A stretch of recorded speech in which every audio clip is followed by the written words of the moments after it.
Hi everyone, my name is Sandhya and thanks for coming. This should be a great session as we dive deep into Watson's neural networks. And I would like to introduce two of my colleagues, Dr. Bowen Zhou. He is Chief Scientist, IBM Watson Group, and also an IBM Distinguished Engineer. And we wanted to make sure you know both so that he's not just being a scientist, he's also an engineer, hardcore, just like each one of us. And then I have another colleague, Dr. Arthur Kantor. He's also a research scientist focusing on speech-to-text technology. So looking forward to our deep dive in this session. And please make it an interactive session so we can answer questions you have as we go along. We would like to show you what is behind the Watson APIs that we are offering on the cloud for all of you to use. What are the algorithms, the deep neural networks sitting behind the technologies, and would like to answer your questions in this session as we go along. If you have more questions, do join us for a roundtable. That's in BOF 1 room near the reception desk. And we will answer and dive deeper there as well. So I would like to invite Bowen to continue the talk. Thank you, Sandhya. Sure. Hey, good afternoon. It's very good to see you here. So let me go to the beginning of my slides. So you already have a preview. That's good. Okay, so I'm gonna spend the next hour or so to tell you about the progress we have been made, both scientifically as well as what's available today on Watson Developer Cloud. In terms of AI, what you can do with it, and what we are building up in our labs, and we are finalizing our plans to make them available to you on the cloud. So most of the progress you're going to see today are accelerated by deep learning. So the reason why we focus a lot on language at the Watson side is because we all know that the humans' unique language capabilities has played a very, very critical role in humans' intelligence. The same thing is true for artificial intelligence. So in particular, there are three key language capabilities for a machine to work intelligently with a human. They are reading comprehension, how a machine can understand human's text, so can transfer knowledge from a human to machine without much supervision.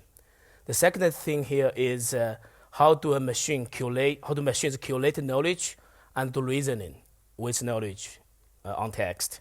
The third one here is very important here is that how can machine talk back to human? So we human can understand the machine, human can understand the AI better.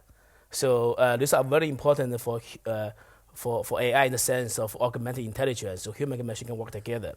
So we will talk about what they are and the progress we made in only three areas, and we're going to provide examples what you can do with it to motivate you guys all to come up with your brilliant applications, how you can build on top of that. But before I go to those exciting scientific progresses, I want to spend some time to talk to you about the journey we had at Watson. So we all know Watson's journey starts with the question answering and the natural language understanding capabilities for factorial question answering, as you guys see it on the TV show in 2011, where Watson beats the human championship in Jeopardy. But for the last couple of years, our goal has no longer, just to enable researchers, scientists like us to build this kind of amazing systems. We more want to open it up to a large number of developers to leverage AI for their own applications, to do the good things for our society. So, or in other words, we are, here to democratize AI. So with Watson as a single system, we are building repeatable, scalable APIs. We want to help developers get a better time to value. So there are a bunch of APIs available today, and we are still expanding it. And this go way beyond the language question answering. You can see the kind of speech, vision, and there are more to come. So while we are supporting much broader scope than question answering at Watson, but we still firmly believe scientifically question answering is a great benchmark for AI, right? Just like for human intelligence, admit or not, most of our human intelligence testing are coming from exams, answer questions, right? Same thing for machine. And this is not only about language, about any genetic intelligence machine can have. You should be able to test it through question answering. With a good intelligence, you can ask a machine about everything. So, but from a scientific viewpoint, so there are three categories of question answering problems, combining different level of AIs in terms of comprehension, reasoning, and the generation I talked about earlier, to enable this kind of capabilities. The first one is I call it question understanding. In this category, what it takes to answer your question is pretty much only about how do you understand the questions. So this is because you have either curated answers for your application, or you have a business logic-driven answers, or you have predefined system actions. So for this example, Watson has a bunch of APIs, such as natural language classifier, which I will show you in details. You can also build them with conversation agents, virtual agents. I think we're going to show you a demo later on from Sandhya to say how you can do this very rapidly with today's API. The second category is that you have to understand the contents besides questions. Your answer is somewhere existing in your corpus, but you don't know where it starts, you don't know where it ends. You don't know why this answer is better than the other answers. So you need to understand the contents. You need to have some domain knowledge. You need to know, what's matter more, what's important more, so to find a good answer. But sometimes you also need to concatenate multiple answers together to form more coherent answers. So in this case, Watson has retrieval and rank APIs. We also build them into conversation, virtual agent. We also build them into something called discovery services is coming. The third category of question answer is even more interesting. So this requires reasoning and the answer derivation. In this scenario, the answer may or may not exist in your corpus, okay? But if you connect dots, you will find the answer. So for this kind of category of QA, your machine, your AI system, your application need to understand. You need to be able to do reading comprehension. You need to be able to do knowledge curation. You need to be able to do joint reasoning, and you need to be able to generate the answer from scratch. So we will show you some scientific progress on this front as well. We don't have any existing products to support the third category, to be very open upfront, but this is the category we are working on. It's a very exciting area, but I will want to show you what we can do with it today, at least in our lab. Okay, so now let me give you very concrete examples what we can do with first category, right? So I told you that first category here is to answer questions. All you need to do is understanding question precisely. Why I say precisely, this means you need to understand the intent of this question. You need to understand the entities mentioned in these questions. You need to understand the relationship between entities. So for example, imagine you are running a hotel business, right? So you want to answer all the questions from your hotel guest with an AI system, with robots. So for example, your clients may asking questions all differently, talking about your hours of your dream operations. The answer to that will be different from hotel to hotel. Some of them may not even have a dream. Some of them have different operation hours. But when you understand the questions precisely, the answer can be predefined. So that's why we are using this Watson's natural language classifier APIs to enable lots of applications like that. One example you're going to see is you have learned from news is Connie, a robot that we built together with Hilton for their concierge service in their lobby. And another example, I think is we're going to see it in later today in this talk. So the point of Watson LLC API is to interpret the user input with intents and to understand their intents and the related entities. But also you can do things more than that. You can also, for example, use the LLC to understand the sentiment from your social media posting. You understand the online user feedback. You can also using the LLC to classify the trending topic, the hashtag in your tweets. You can also use them to detect relationships between two entities. So how does this work? I want to spend some, because this cloud is a gig cloud. I want to spend some time talking about how this NLC works behind the scene. So what we are using here, the major component in this NLC services, there are a bunch of components, as a official product. But one of the major component, machine learning component, is a deep learning based natural language classifier. We call it the multi-view convolutional neural nets. The reason why we call it multiple view here is, as you can see from the bottom up, the bottom layer here is we are looking at this question, any incoming text on the multiple views. One view, for example, is what we call the token view. So we look at in every word in this question. Every word has an embedding, which we learn from a large volume of corpus, including, for example, entire Wikipedia, including the corpus we call from the verb. We learn representation. Then we do a hidden layer, transfer them into another representation with a nonlinear transformation time function. Then we do a convolution layer. On top of that, we do a max pooling layer. And this can keep adding up, but we let the developers decide, how many layers they want. Basically, the API will decide based on the data to determine when to stop. And then you, on the top of the, this convolution hidden layer, there's a software max classification layer to determine the intent.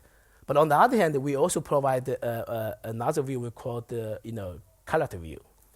For example, for English, right, you see the cat set. This will become a trigram letters, like DHE, HE, word space.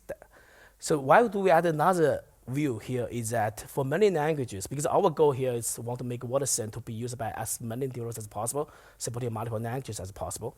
So for many languages, there's no natural word boundaries, like Chinese, Korean, Japanese. So that's why you need a character view to introduce robustness to the word segmentation errors. On the other hand, even for English or for other Western languages, you may have lots of typos. You may have lots of abbreviations you get it from social media data or other data sources. That's why introducing another character view will make the system more robust to typos, to different abbreviations. So all the views combine together, contributing to the classification. We're gonna predict, what is the intent behind what we see in this question. But more than that, in our lab, we also try to see, okay, we can also add more views. We can also look at the entire natural language sentence. We can understand what is the dependency between the verbs. That's something called the dependency parser view from natural language processing community. So for example, in this question, you can understand that this question is asking about the flower, not about a state, right? So that's very important for you to understand the question very precisely. So in this case, we are adding another view called the convolutional view to combining, the root of the sentence with the labels in the dependency tree. So in this case, we are able to examine the sentence from, structural viewpoint, not only depending on how close they are in a natural language sentence, between two words. So that's what the convolution does, to take a fixed window to convolutionize the fixed window of input. In this case, they can span very, very long distance between two words to weigh in their impact to the intent of the sentence. So what we are showing here on the right-hand side is, how this NLC service out of the box, without any feature engineering, without any, developer customization. The important thing we keep in mind for developers here is that not every developer need to learn natural language processing, need to learn tokenization, need to learn how to design features for any application you're building. You don't have the time. So what we want here is that we want to build an API that is flexible and easy to use, that will learn all these features, everything automatically from your data. So that's what we are comparing here in the, you can see the WordSend NLC service. That's our results from last year. So if a developer just use an API as out of the box, we are providing some data like to train an intended understanding system for a factoid 16 intended classification system. We are getting 94% accuracy. So that's the out of box products. So comparing to our competitors, our product manager try some another major providers API, they get 15%. But the important message here is that with technology like this, we show here on the left, we can even push it down the error rate to to 4.4%. So that's another major reduction of errors. So this is it's not into product yet, but we are making plan to make them available for developers. All right. So to summarize, so for NLC, I think this is a good API for you to engage your end users. This will enable developers, researchers to train their own classifiers based on multiple convert nets, and to deploy their own QA or other NLU applications. So all you need to do here is bring your own data and try the Watson Cloud, and they will do all the deploying, training, and the long time for you. We also have Watson virtual agents, which includes predefined intents, training data entities for particular industries. For example, if you happen to writing application for telecom industry, we have all this predefined intent, frequently observed intents, training data samples, entities available for you. So you don't have to start from scratch. That's a key message to build your own applications. But the point here is that you can add your own data, your own your key differentiator, your own accumulation of previous end user interaction data added to train NLC. So they will make your classifier, your own system working much better with your own additional data. So it's multilingual, so we support multiple languages out of the box. It's highly accurate, and again, like I said, supporting both training and the long time. So the next part I want to quickly show you here is that you may ask the question is that how about if you get something wrong, can you keep improving it? Can Watson learn from end users? And also you also ask a question about how about your intent is not captured by your application, right? So it's something we call long tail intent. So one quick solution to that existing today in our Watson API is something called retrieve and rank APIs. So this API does two things. One thing is allow you to digest the entire corpus and to identify the answers from the corpus, and also let you end user provide feedback, so we can do machine learning to learn from end users to re-rank the answers to make them more accurate. So here's an example. For example, you're asking a question about how to find the best car insurance in New York. So let's see, hypothetically, you have found three answers. Potential answers are here: Toyota, Celica, New York Auto Insurance, or core insurance company. So let's see, we capture all these different question answers by features, and we humans say, okay, the first answer is bad, the second answer is good, but the third answer is the best. So we want to make sure Watson can learn that in the future.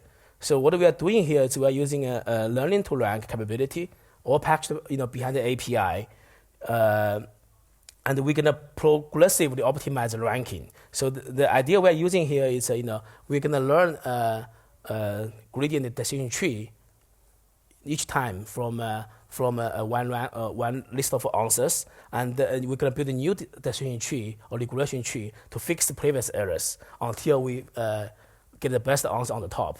Then we're going to ensemble them together to provide the best answer. So this provide capability allow developers and end users to customize the answers, such that Watson can learn from end users which one is the best answer. Number two, this allows developers to look at the entire corpus to learn from this corpus to see what we can do with it.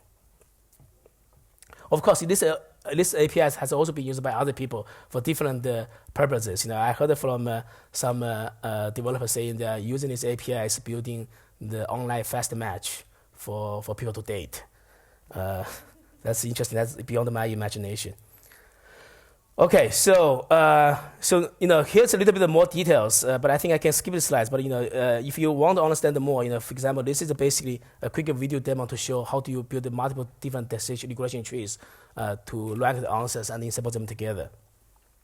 All right, so again, Sandhya, we're going to show you a quick demo to show you how we can build a conversation robot combine these APIs to get things done together. Here's a more detailed information. So in 45 minutes after my talk, Sandhya will show you a demo and a deep dive about how to rapidly build up a conversation bot using this Watson Developer Cloud APIs I just tell you about, plus the dialogue conversation APIs that can answer technical questions based on insights from Work's website, and they can also help folks like us being here at this conference to navigate DevOps conference. All right, so now let me move back to my science agenda. So that's what I'm here to really talk to you about. So let me start with the first topic, reading comprehension. So this is about how do you let the AI system read and understand the natural language text and identify needed information within the text. So let me give you one example to show you how what an AI system can do today for such a task. So this is a piece of news about UK's exit from EU. After reading the piece of text, so we use questions generated by human to test AI's understanding about this news. As you can see, human ask questions like this: which country withdraw from EU? And they also ask questions: how did the UK decide to leave the EU? And what has not been finalized? Blah blah. So what you can see from here is that those questions are not only looking for facts, such as entities in the passages, but they're also asking for explanations and reasonings, like how and what has not been decided. So we can certainly imagine that a lot of applications can leverage this kind of technologies if we can reach to a certain level of accuracy in a repeatable and consumable way, which is what I have been focused on at Watson. So our solution to this kind of problem today is a deep learning based architecture to read the passages, understanding questions, and provide answers. So let me show you how this works in details. I can leave more detail to the long table if you have if you want to do a deeper technical dive. So basically here what we are doing here is so let's see this example.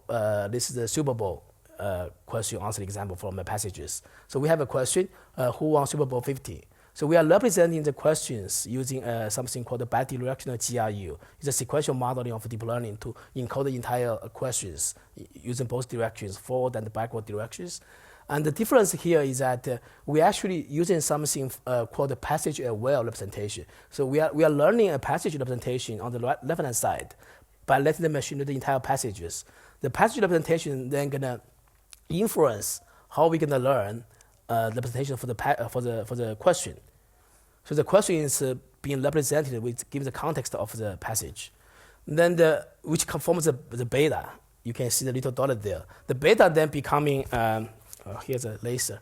The beta then becoming part of the representation of the passage side. So it's becoming what we call the passage question joint representation. So this representation will be, again go through a bi-GRU representation.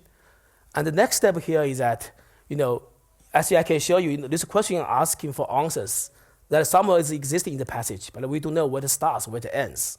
So in theory, there are O(n) square possibilities for any n-word passages. So we have to have a model, the third layer, to represent, what are the possible boundaries for an answer. So that's what we call the trunker. We're trying to trunk the passages to identify a good answer for this question. So we learn a trunk representation, and then this trunk representation can feed into a software max to decide which one it should be the best answer for given this question and the passage representation. So that's the high-level overview. But I think what's more go ahead, please. Can you go through the attention layer again, please? Sure. Maybe so I can understand it better. Great. Yeah. Okay. Sure. So the attention layer coming from, first, we are basically using a passage representation here to influence the representation of your question at each time step. Okay. With that, we learn a beta representation that encodes, every step of this. Then, so the inference from here to this one, every alpha here is already attention. So we are using the passage representation to decide, which part of the questions we should pay more attention. So that's what I meant by attention. So then the second step here is this beta coming back to the passage side to form a joint representation of a passage and the question representation. So what you can see from here, this view and the beta will be concatenated together. So that's why it become two dots here to represent each time step of of the passage. So it's like a longer trip. Okay, thanks. So I think what's more important for people to understand what do we stand now for this kind of AI. Compared to human, and also compared to where we stand on this task like 10 years ago. So we are doing the benchmark using large scale Wikipedia reading comprehension tasks. So I want to show you a few key numbers, key results. So for this task, we are asking human to answer all these questions. These questions are coming from human in the first place. Then we ask human to generate ground truth answers. Then we ask different human to say, okay, if you go through the questions, provide answers, how accurate can average human get? So we're actually getting 90% accuracy from a human. So this is a relaxed accuracy. More strict accuracy is 80%. The difference between strict and relaxed here is that as long as my answer makes sense, I think it's accurate. It will be, say, relaxed accuracy. But strict accuracy meaning your answer need to match exactly with human ground truth answer. Sometimes it's not necessary because some other answers may span longer than another answer, but both are good answers. So, if we go with conventional machine learning, asking, for example, natural language processing researchers design features, then we let the machine learning learn how to use these features and learn a system to predict the answers. We are somewhere about 50% accuracy, okay? But with the deep learning, what it's doing today, we actually get close to 75 result accuracy. That's our newest results. So what's interesting here is that while still lacking human, what's made tremendous progress compared to where we are a few years ago. We are almost middle way, moving from a conventional machine learning to human performance. Now we are almost exactly in the middle way. But what's good about this here is that if this becomes an API, you don't need to worry about anything. Design features, writing tokenizations, everything here is out of box. All the feature learning, all the derivation is done by APIs. So you can have this kind of capabilities almost immediately. So that's a key advantage of deep learning.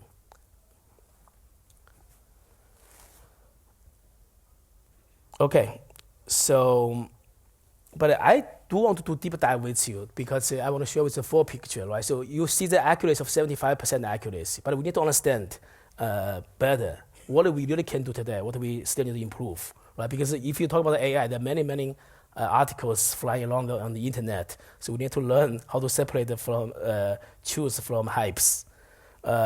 So here what I did is the following, right? We are trying to compare answer accuracy in terms of, different answer lenses, right? So if the ground truth answer gets longer, I want to say how the accuracy, holds. Another graph here shows that, for different type of questions, how my accuracy varies, okay?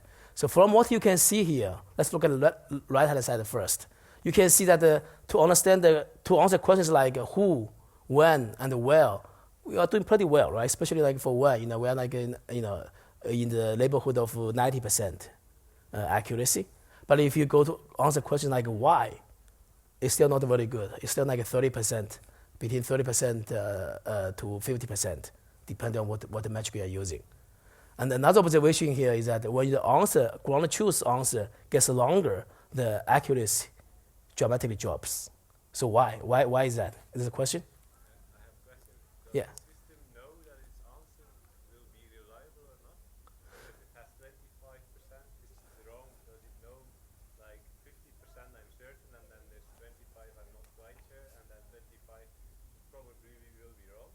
Yes, that's a great question. Yes, we do provide the confidence scores for each answer we are providing. Yes, but on the other hand, the confidence score is not absolutely exact either. You will see examples that the confidence score is become 0.9, but the answer is wrong. And also you see the confidence score is 0.2, but the answer is correct. But we are working on that. But you are absolutely right. We definitely need to provide the confidence score interpretability of the machine learning to end users. I will talk more about that in my later slides. Okay? Any other questions? Okay. So my point here is that why this is the case, right? So this is not unique to Wallace. You see, this is the same thing for all the machine learning AI technology we have been seeing today. So the fundamental reason is the following. So when you're dealing with questions like why, when you're dealing with very long answers, so the traditional lexicon similarities between question and answer are no longer useful. Okay, because what they are really looking for here is semantic relationship between question and answers. They may have very little, or even zero lexicon similarities between question and answers. Picking up lexicon similarities is easy for machine learning, but picking up a semantic relationship is much more difficult. That requires knowledge and reasoning, and that's the second topic of my science part. How do you do knowledge and reasoning to improve your AI? So let me show this example, right? So this is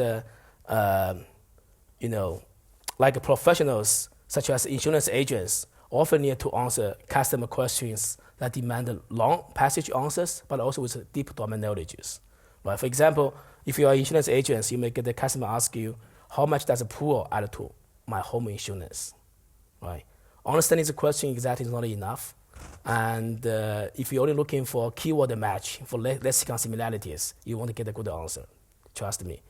So to help professionals become more productive, an AI system needs to understand the question, understand the nuance between all possible answers, and identify the best answers. And more than that, we also want to use AI to make sense of very long answers, right? We don't have time to read every answers we can find from the internet. We want AI to tell us which one is more worth to read, why this answer is a better answer. And here we're using heat map to indicate why answer is a good answer. So let me zoom it up to show you what AI can do in this particular example.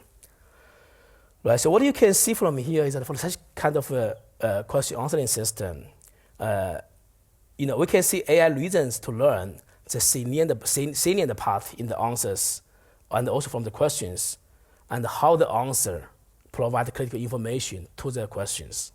Right? When using heat map, you can see the more relevant ones means they are more relevant to these questions. So obviously you can see that for keywords like pool, you can see they're also highlighted in the answers. Of course, your answer need to address pool, but more than that, you can see that look at the end of the passage here. If the home being a neural area with no closed labels. So this entire passage has almost zero lexicon overlapping with the questions. But the AI system infers that this is a very important information to make this answer particularly good for this question. Why? Because if you have a domain knowledge about insurance, you will realize that all the insurance is coming from liabilities. When you have a pool, your liabilities, large part of it coming from if you have a labels or not. If you do not have labels, you don't have much liability, hence you don't have an insurance increase. So what's interesting here is that AI learns everything like that by simply observing question and answer examples. They don't have any, we don't manually encoding any features knowledge to the AI system. AI system learns this automatically from data. Okay? And you can see this is very, very long passages. Okay. So the mechanism, how we made it work behind the scene here is we're using something called the two-way attention neural networks to infer semantic matches between question and passages. So here I show a high-level diagrams. You have a question coming in, you have a potential answer coming in. So what you learn here is that you learn a two-way attention matrix G, trying to align between question and answer, how they are semantically being related beyond the keywords matching. So this kind of a two-way attention mechanism not only help us get a very high accuracy for a bunch of benchmark question answering tasks, but also providing additional benefits to show people how and why this answer is better than others with this visual attention.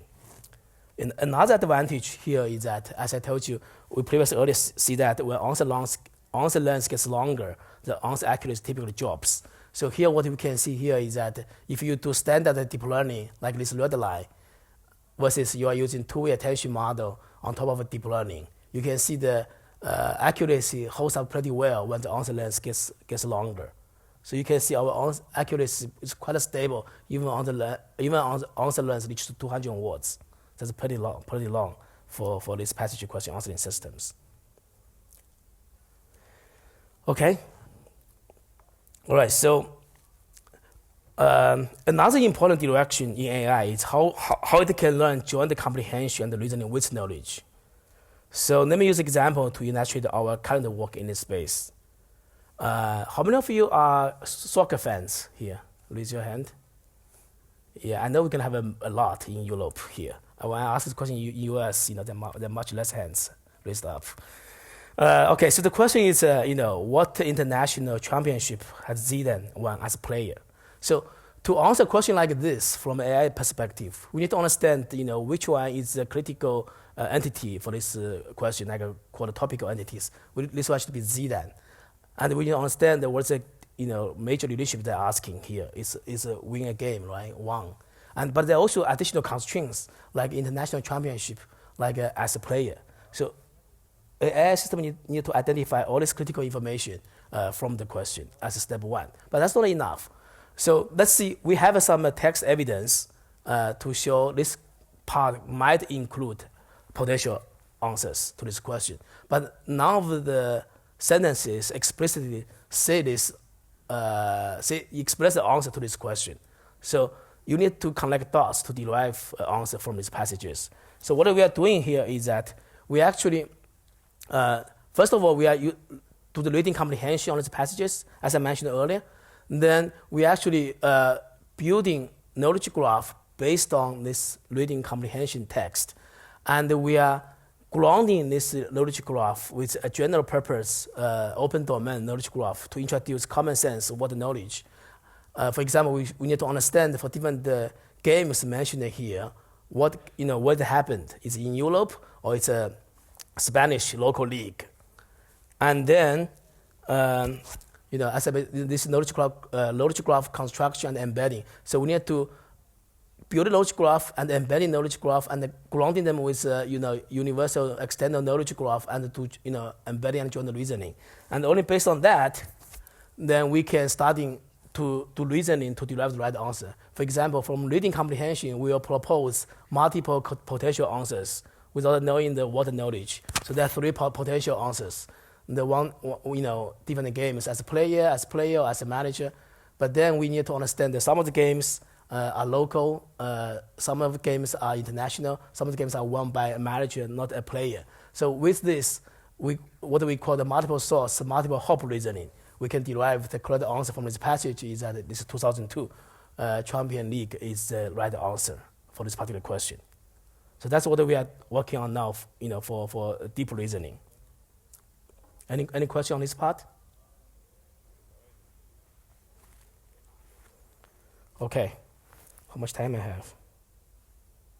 No, it's 36, 37. Okay, all right. Okay, so now let me move to the third topic on the science front, is that narration in natural language. So what do I mean by that?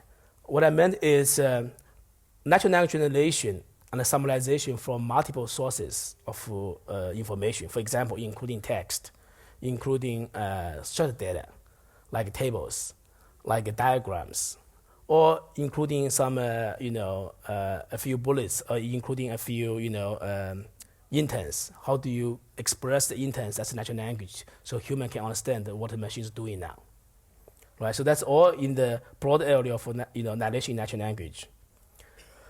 So let me show you first example in application what we can do with this kind of technologies. This is something we call the abstractive summarization. So the idea is the following, right? So you have an entire article. We all get all kinds of emails, reading all kinds of news feeds every day. We don't have time to read everything. I want to see a summarization from an AI system. And this AI summarization should come in, from in a most coherent way. And ideally would be like, read by human, generated summarization word by word, rather than just extracting some sentences from original document. So that's what we call the abstractive summarization. So we are using deep learning techniques here to do the abstractive summarization.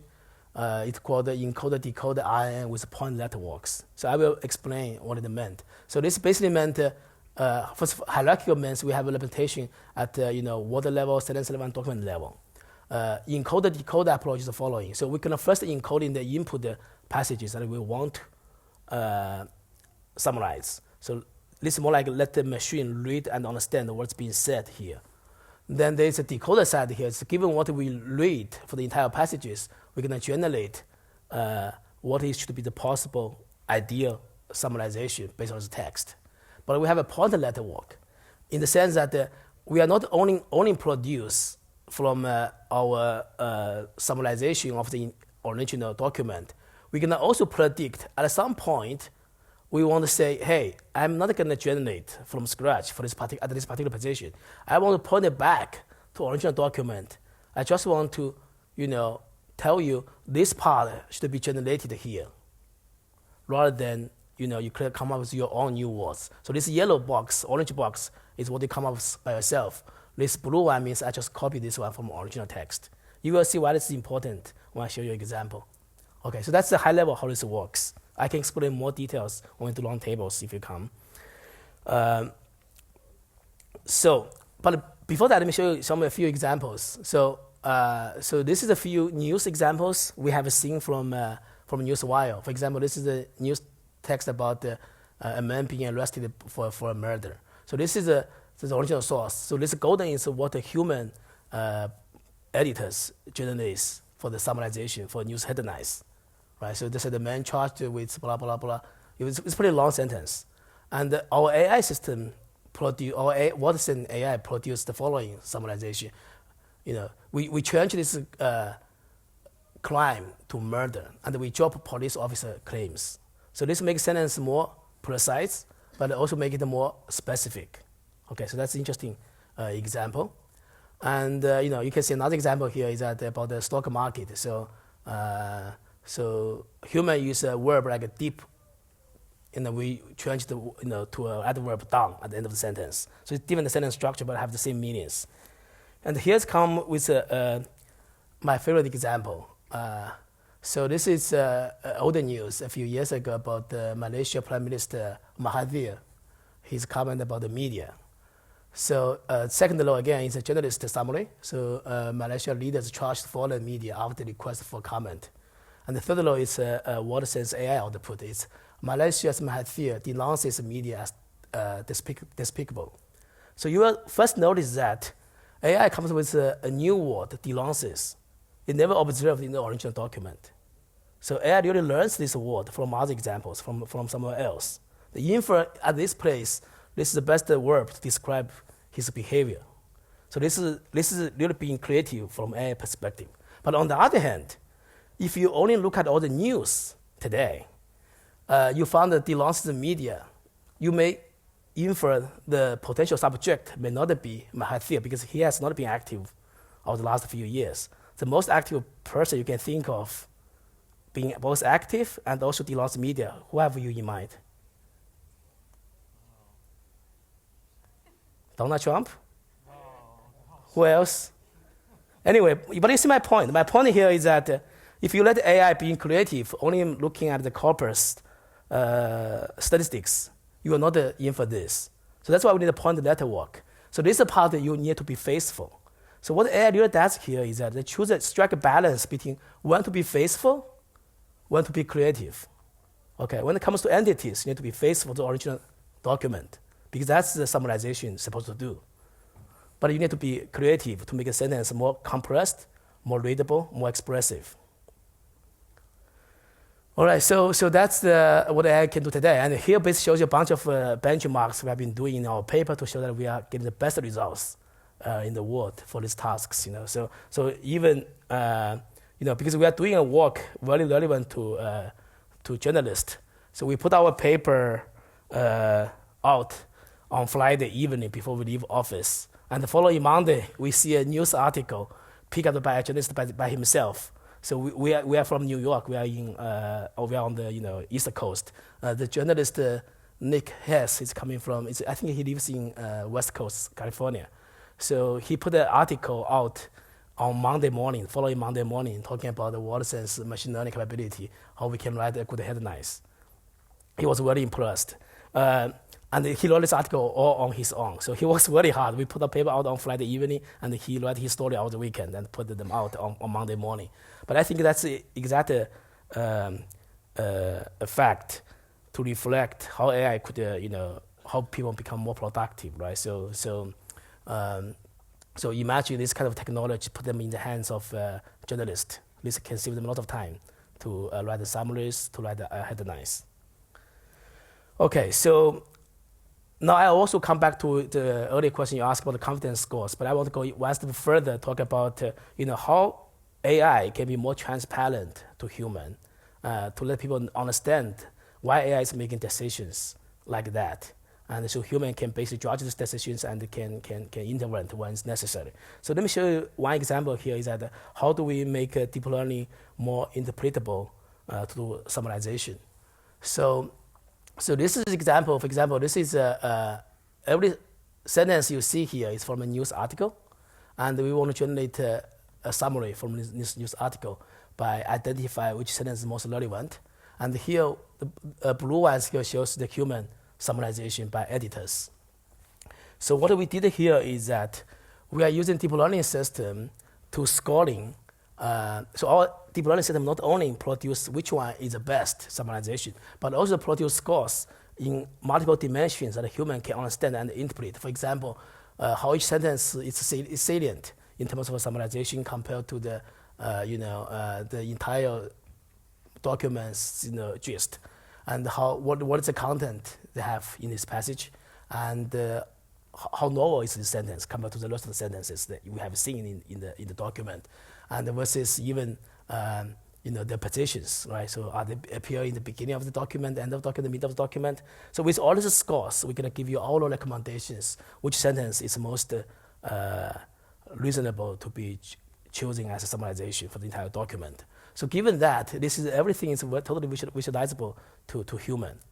And the human can decide, again, go back to my examples. If I'm a human journalist, I would like to use this system to help me make sense of the news story and help me become more productive. All right. But as I told you, the AI system not only coming here to summarizing, understanding news for us, there's actually more work for them to do. For example, we human often need to understand the complex tables and diagrams, right? And it's not an easy task because every table has different semantics. They have so many rows, we need to understand what each row means, which column means, and have domain knowledge, right? If there's a finance table versus the weather forecasting tables, you have some certain domain knowledge to understand what it meant. For example, if you are a finance investment organization, you probably need to write a monthly letter to your clients about his personal investment returns and how they are doing. So this has been a very demanding workload for many people working in finance. So would it be nice if we let the AI system to read and understand the table and produce customized information for each individual? So that's what we're trying to work on. So here's an example we're showing you in weather forecasting. So this basically is a very complex table about all this information you collected from your sensors, all right, and also from your machine learning system to infer the weather conditions. But let the human read this table is a disaster. It's you need to spend lots of time and energy to understand this table.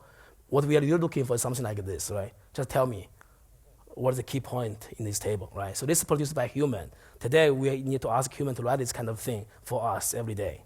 So the task here is that, can we let a machine learning system to do that? So we are using similar machine learning techniques. So let the AI system to read the tables, to read the humans weather forecasting, and then come up with their own for new weather table, for new weather conditions. So here we show you a few examples. So again, the first line here is what human produced. We call the golden weather forecasting. And the second row here is what AI can do today. So the first example is interesting because we produce identical weather forecasting as a human. The second example is a little interesting. It's almost identical, but we make some difference in the beginning and somewhere else. So first of all, the humans say rain likely after 3 a.m. And the AI says shower likely maybe after 3 a.m. So this is basically a different way of saying that. But we also made a mistake here. Human says between a quarter and a half, and here we're saying between a quarter and a quarter of an inch. So this is a mistake we need to improve. The third example here is It's a very interesting one. It's a very, very long weather forecasting. So that's one thing AI need to learn, because the table contains so much more information. So how do you decide what information you need to pay attention to, what the information you should ignore? That's the part of the learning task for AI. So not only just producing natural language, but also need to make decisions of what to ignore, what is the key point of your forecasting. So all these three examples you can see that AI made pretty good decisions about what to ignore, what to focus on, because what they're producing is much more aligned with human production. But they often choose different expressions. For example, in this example, humans say a slight chance of showers, and AI say scattered showers. I'm not exactly sure they're identical, but they're close enough, right? Okay, so this concludes my scientific part about what's coming for Watson as APIs, so people can build applications with these capabilities. But so let me quickly summarize. So language is critical to AI. I hope you guys all agree to that. And key language capabilities for machines to work intelligently with human are including comprehension, reasoning, and narration. And the question answering is the ideal benchmark to test all of those capabilities. And also, it's a key benchmark for general AI, in my opinion. So that's the end of my part. If you don't have any more questions, I will ask my colleague to come up to show you a very neat demo how you can build a quick bot using these APIs I talked about. But before that, any other questions? No? Okay. Yeah, as we said, we're going to be in the round table session as well. So feel free to come ask questions. Thanks, you. Bowen.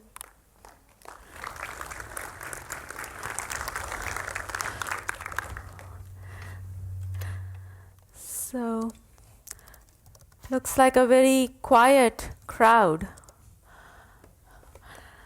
All right. So, Bowen introduced lots of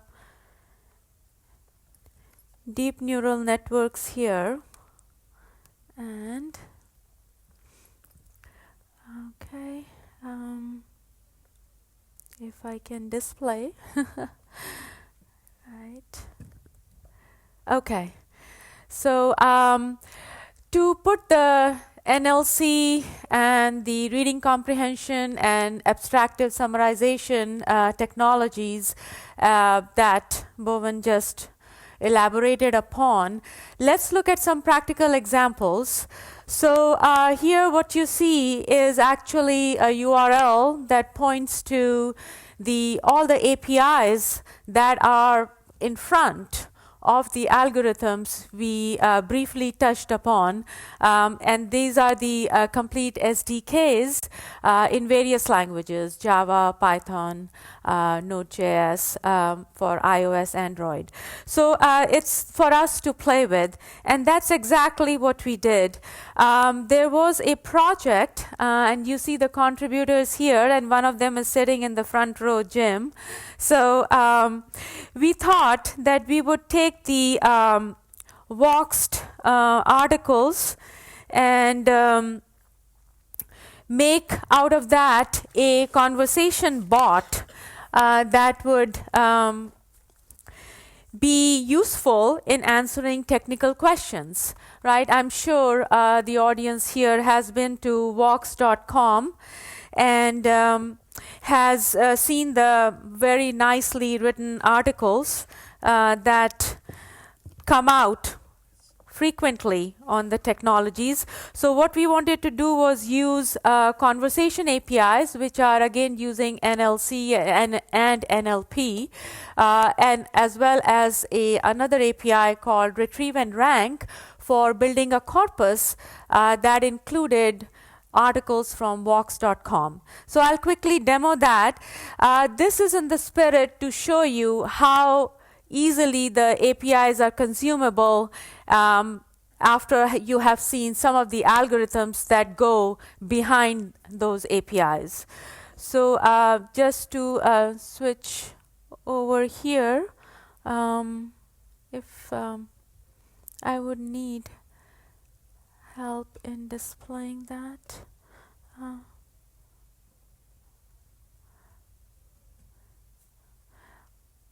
my Can you help me with displaying the screen? So while we just go over this challenge of the screen, not displaying on the video screen here. So the conversation was very straightforward in terms of building the intents and the entities that defined what kind of questions can be asked, how they can be qualified with certain entities that are the nouns to describe the intent.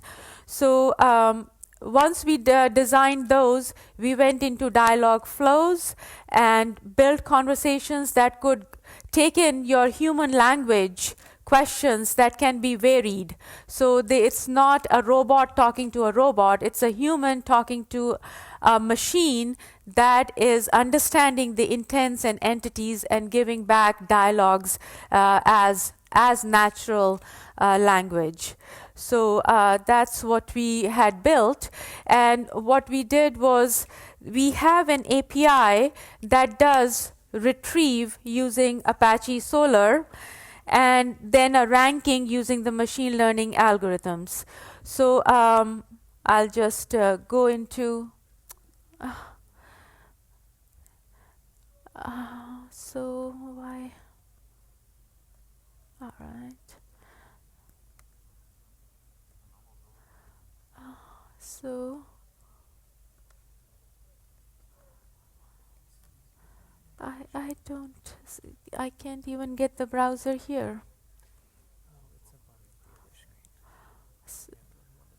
Sorry. Yeah, but okay. So I type from here. All right. I can do that.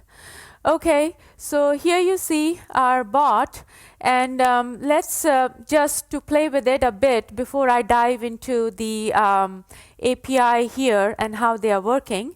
So let's ask a question that has been very near and dear to us, is what is Devoxx US, because that is Devoxx coming to US for the first time. And you see that Watson takes in that text and has to be displaying to me the answer,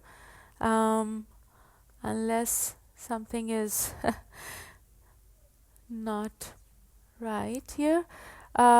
So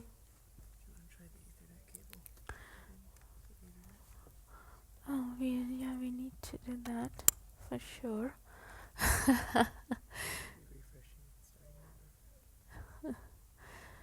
Why the screen is not behaving itself. Okay, so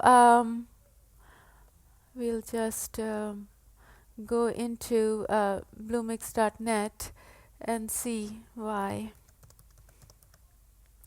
So this is our cloud, and as we go in, I'll show you exactly what we have done. So this is my application running here, and since it wasn't friendly to me in terms of answering my questions, I might as well restart that. So while that is going on, this is conversation, and this offers to me a interface that I can easily consume and use. Here is my workspace for Devoxx, and this shows the entities that I have had, intents first. So what does this mean? Intent is a verb. What do I want to do? So I give in human language different variations about Devoxx US. I want to know about the highlights. What can you tell me? These are just sentences that Conversation API takes in and then runs the algorithms behind to know that if similar questions come in, how it should answer. And I further qualify these intents with entities as to what a conference could mean. When I say I want to know about Java 1, then it'll be qualifying I want to know is a question about knowing about the conference, and on that it will superimpose the noun Java 1 and then give me an answer. So when I build my dialogue in here,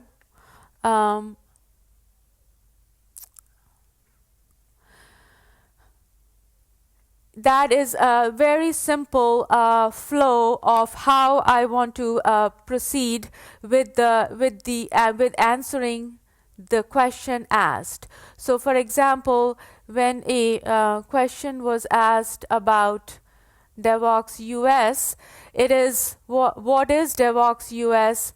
When can it happen? Where is it going to be? Who is going to organize it? So that was a very simple flow built in. Now, how did we tie this conversation API to a ranking API?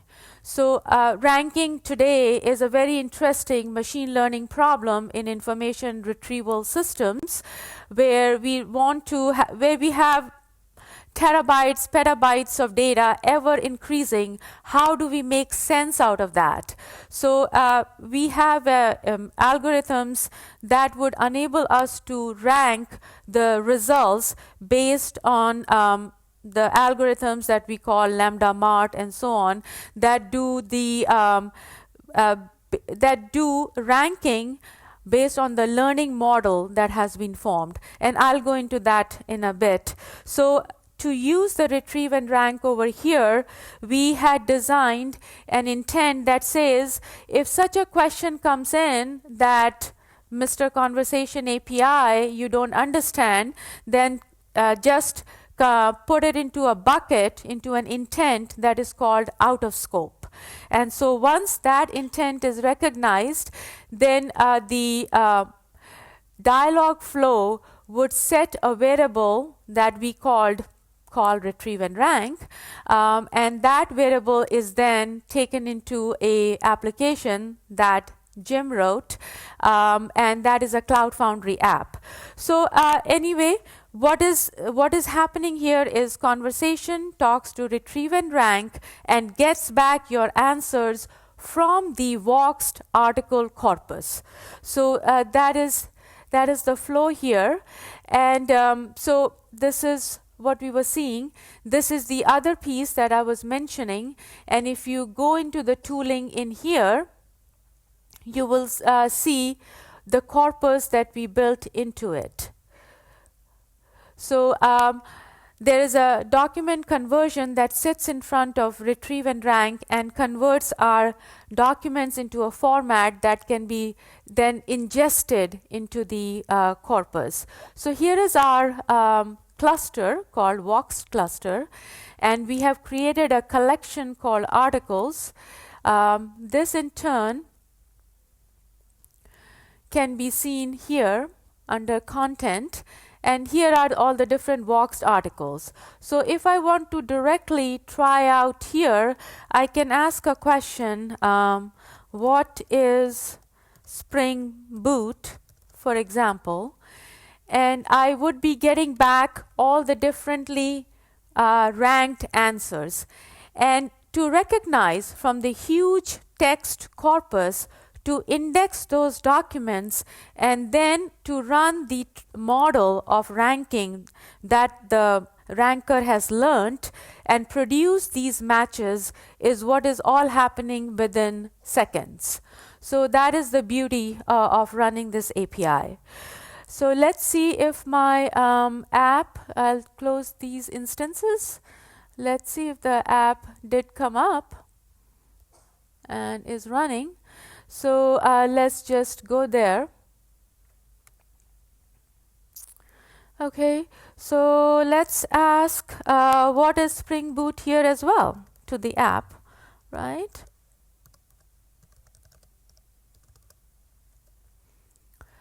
No, it doesn't seem to be. Oh, there you go.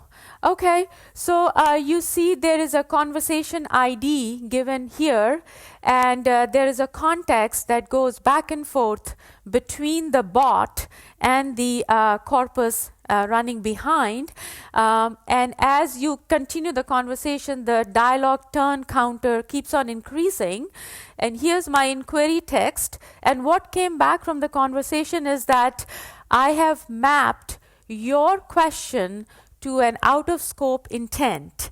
And the response from the out-of-scope intent dialogue, the dialogue combined to that intent is going to get answers from DevOps corpus.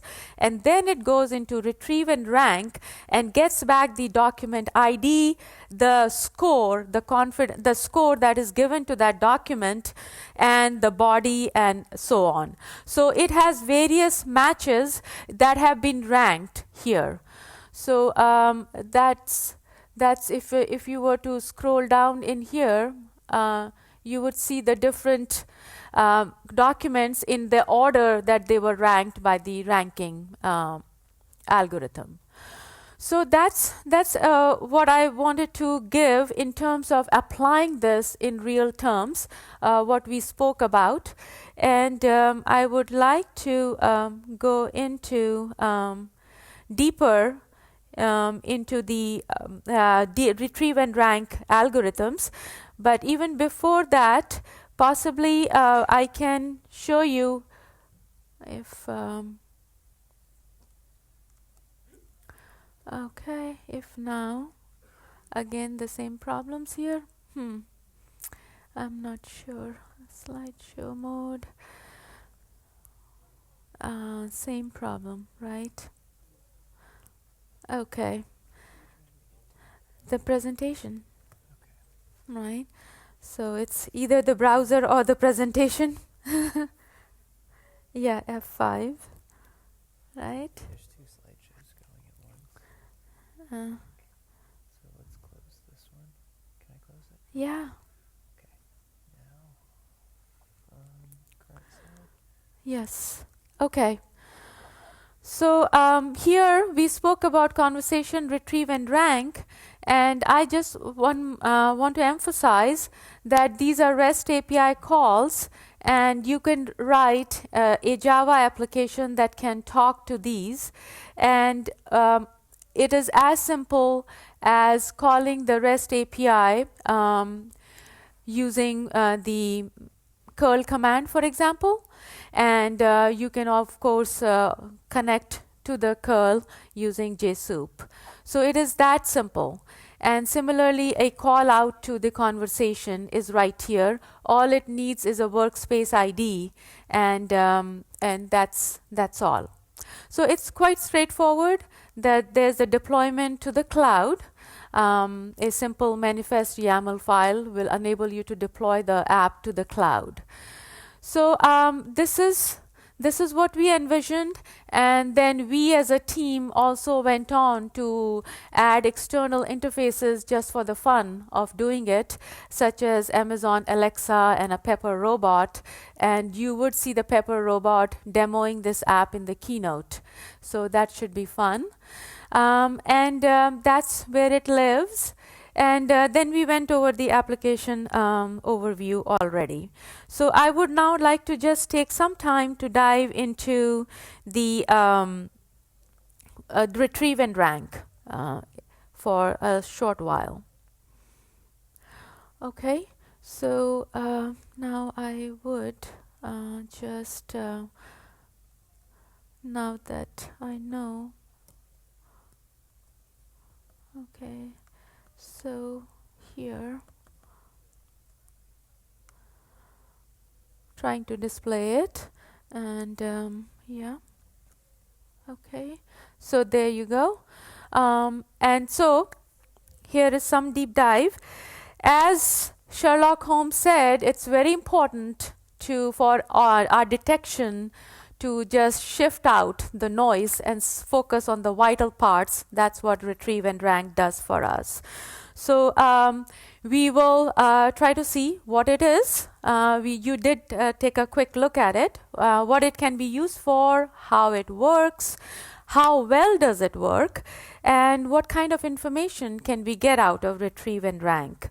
So it essentially re-ranks search results. So for searching, you can use Apache Solr and so many other search mechanisms.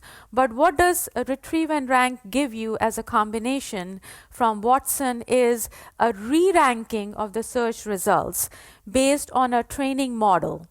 So this training model will essentially use feature vectors for the query that comes in, assign matching scores and counts, and then apply the ground truth, which is the rating either from a human or from clicks. And that ground truth, the training, brings in the domain expertise. And combining the domain expertise to the feature vectors for the query that has come in, it will then re-rank the results. So this is an emerging research area. We are using this in applications like customer support, which is so prevalent and can really use a lot of help from AI. So this is Solr. This is the retrieve part. And to Apache Solr search engine, a Watson plugin has been added, and that's what generates the feature vectors for the queries that the users ask. And then next, we have the ranker. How does that work? So two offline activities have already happened. All the documents that you have, it could be an insurance company, it could be a healthcare or any other scenario, all your documents have been fed in storage location, and they are indexed. That's what the search engine is looking at. Then also your ground truth and training data. Training data is the feature vectors assigned to questions, and with the feature vectors, as I said, contain the matching scores, counts, and many other properties that, combined with ground truth, has been used to create a learning to rank model. And so these two offline activities are already in place. So at runtime, when a question comes in, it goes through an algorithm, for example, top K retrieval document search, and that pulls up the documents that are given through just the search mechanism, and it combines with a ranking model to give you a better result. So that's how the ranker works. And this is essentially what I was explaining. And these are some of the algorithms that are in use. There are regression trees that were used, but they are computationally heavy. A faster algorithm called LambdaMart is and variations of it is in use these days.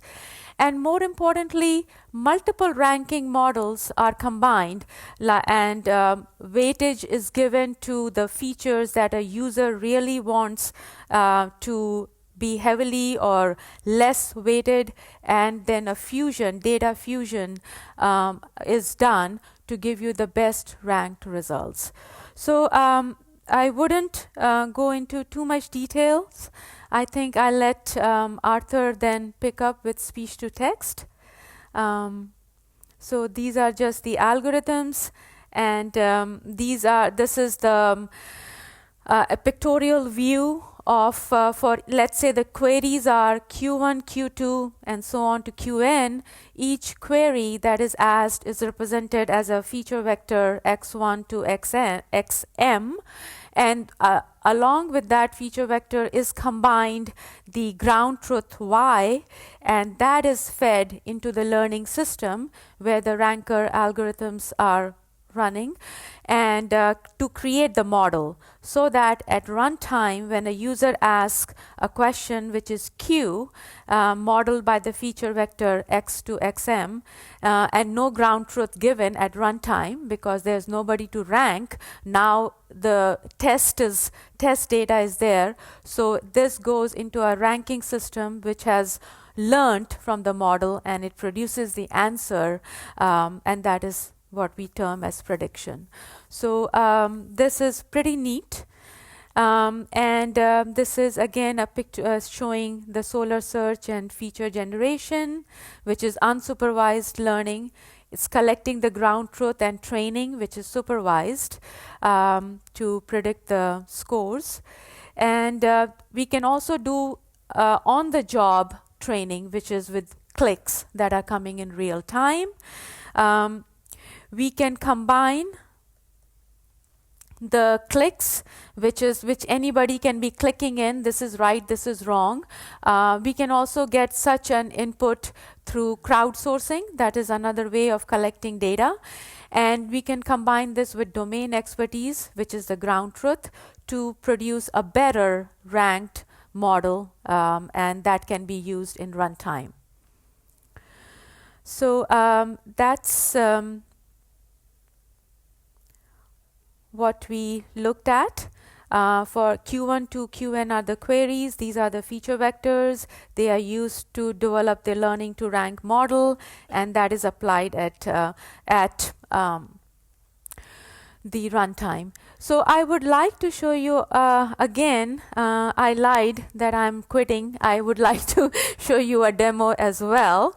And if only the browser would now cooperate with me, right?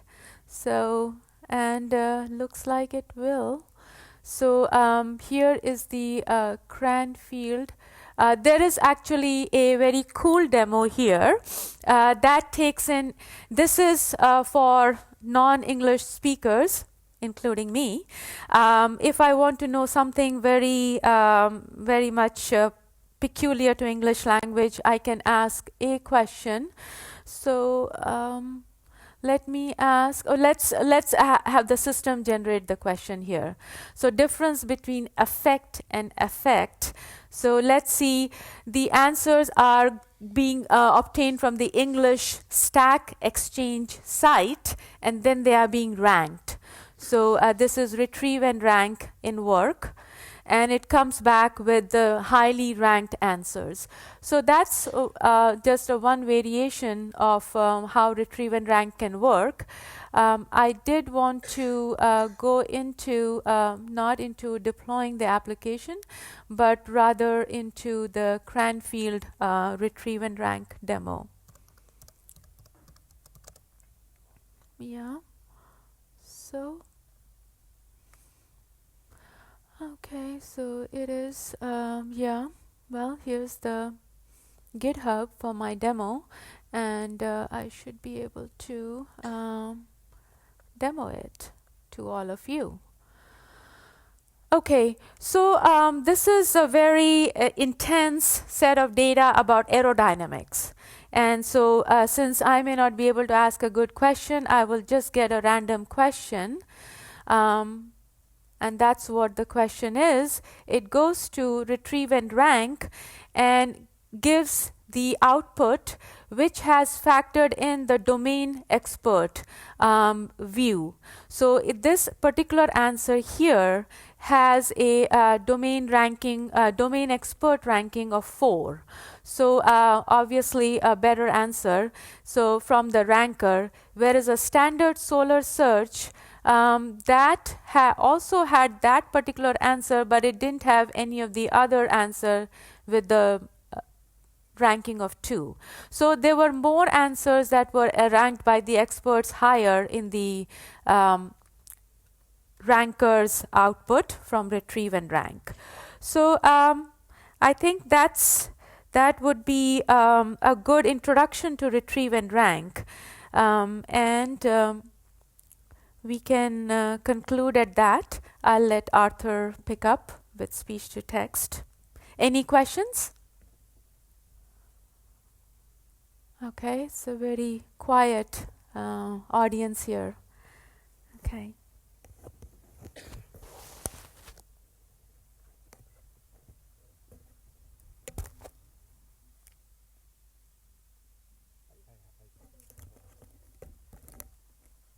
Great, so let me hook up here. Or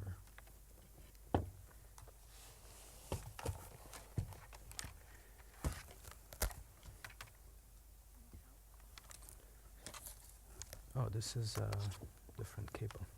Okay, good. And I'll take this. Yeah, and if you need the video, yes. The video I'll take from Bowen.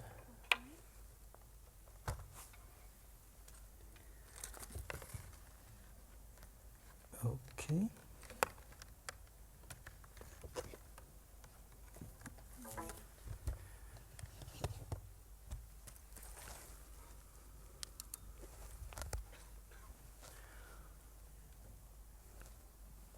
Okay.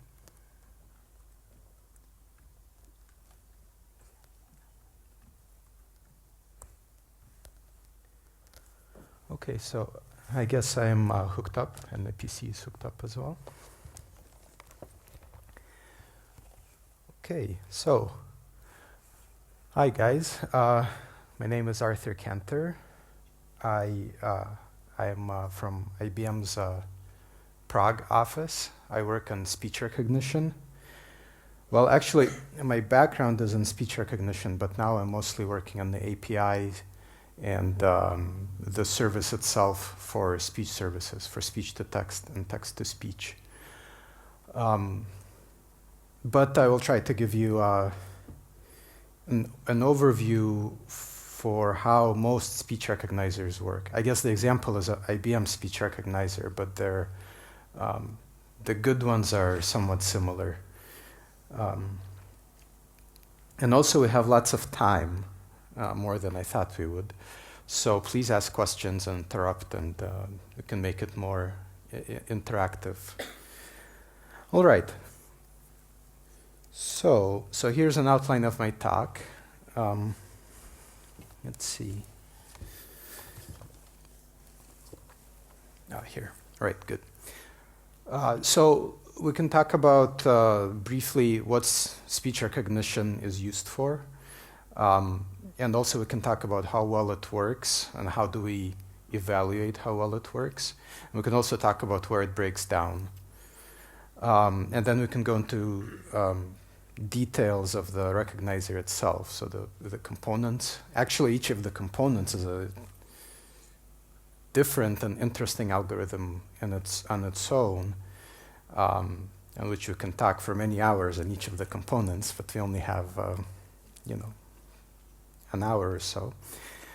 So it will have to be kind of a bird's eye view of how the speech recognition works.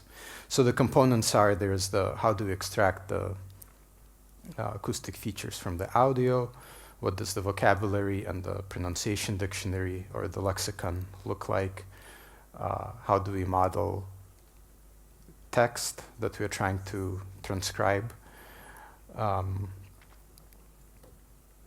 and then also how do we go from acoustics to this text.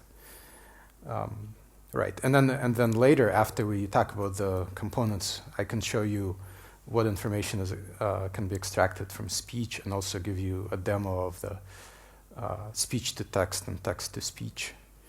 And the last few slides will be on customizing the models for better accuracy. And there's really dramatic improvements if you can customize the speech recognizer to work in your particular domain. Okay, so what can you use speech recognition for? In itself, it's kind of nice to see your words show up on the screen, but the real uses are, there's two main categories. There is the interaction via voice, so things like mobile devices where you don't have keyboards, things like that,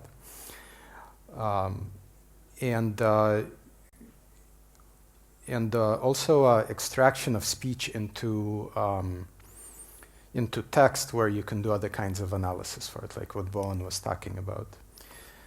So things like lectures, meetings, call centers, transcriptions, that kind of stuff. You can do data mining and all that. Okay, so speech recognition by now, actually it's amazing how much progress it has made even in the last 15 years. If you've tried interacting with a robot on the other side of a telephone, it's much better now than it has been 15 years ago. It now understands me, despite my accent, and before it didn't. So anyway,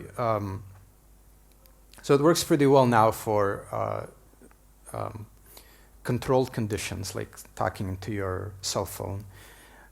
And when you know you're talking to a robot, you speak clearly and try to be understood. It works worse when you're trying to transcribe speech between humans, like in a meeting or when two people are talking to each other. The speech is much more casual.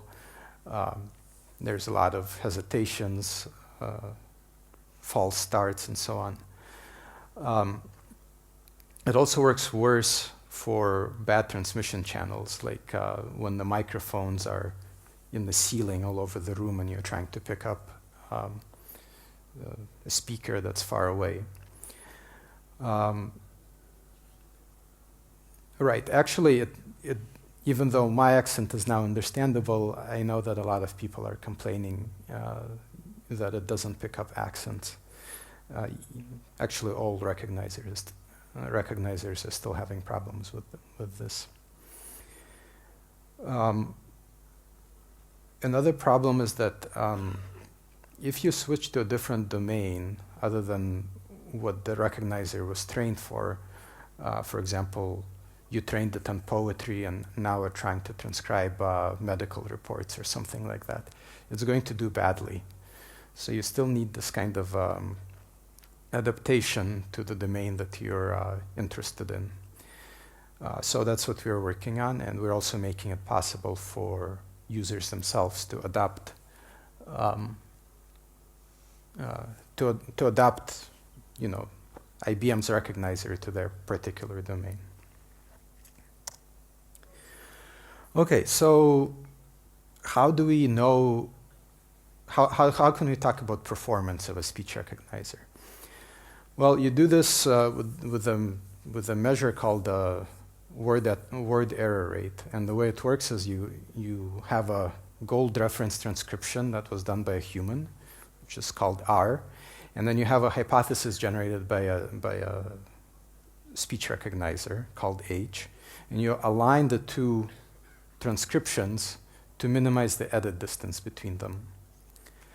And then once they're aligned, you just count the number of insertions, deletions, and substitutions in the hypothesis, and you divide it by the number of words in the reference transcription. So here's an example. There is the reference is Gaussian mixture models. There's 3 words, and if you the way I set it into a recognizer, it came back as Gus, him, mixture models. So Gaussian was substituted with Gus, him was inserted. So the word error rate is 1 insertion plus 1 substitution divided by 3 reference words. So this recognizer on this one utterance has a 66% word error rate. You can do this with an entire corpus, and there's tools that exist that do this alignment, counting of the word error rate, and also statistical analysis, whether recognizer is one recognizer system is better than another one. United States has this National Institute of Standards and Technology that runs these competitions, and they're also the ones making these tools. So if you want, you can download this tool, run your audio through Google's or anybody else's recognizer, and compare them on your data. Okay, so there's NIST also runs these competitions, and there's a standard evaluation task, and it kind of shows the progress, which is really pretty remarkable. This graph looks like this if you go further back in time. I think probably all of these improvements starting about here have to do with deep neural networks. Before that, there was a different technology that we were using, and it was neural networks were a huge jump in accuracy. So IBM published a paper and made an announcement that we're down to 6.9. A few weeks ago, I heard Microsoft saying they got 5.9 on the same data set, 5.9% word error rate. Interestingly, they also gave the same task to human transcriptionists, and they're saying that the humans' word error rate is also about 5.9. So this is, we're getting close to a really remarkable breaking point where I didn't think actually it would happen in my lifetime. I'm not that old yet. That computers would be on par with humans on these kinds of tasks, but we're getting there. I didn't expect to see self-driving cars either, I guess. Just means I don't have enough imagination. Okay, so right, so here's kind of a bird's eye view of a speech recognizer. So what we have is just the waveform of the audio, and the first thing that you do to it is extract audio features which are relevant to speech. You're trying to transform the audio in such a way such that the speech is preserved and everything else isn't, because you don't want noise in your going into your system. So, and these things are called the acoustic features. Then there is actually a neural network which, given the acoustic features, computes the kind of the pronunciation units. And we'll talk about each of these. And then given the pronunciation units, there is there's another component which, so these pronunciation units come every in frames, every 10 milliseconds. And this search just lines, it creates a bunch of hypotheses and tries to find the most likely, the hypothesis for which the audio that it heard was most likely. So, for example, the most likely hypothesis of this audio is we should just cancel the election. That's a quote, by the way. Right. Okay, so most of these components, except for this one, I think pretty much everything else is trained on a training corpus where there's a lot of audio provided and also transcriptions, and based on that, the recognizer learns. So here you learn the weights for the neural networks, and here you learn a language model based on text.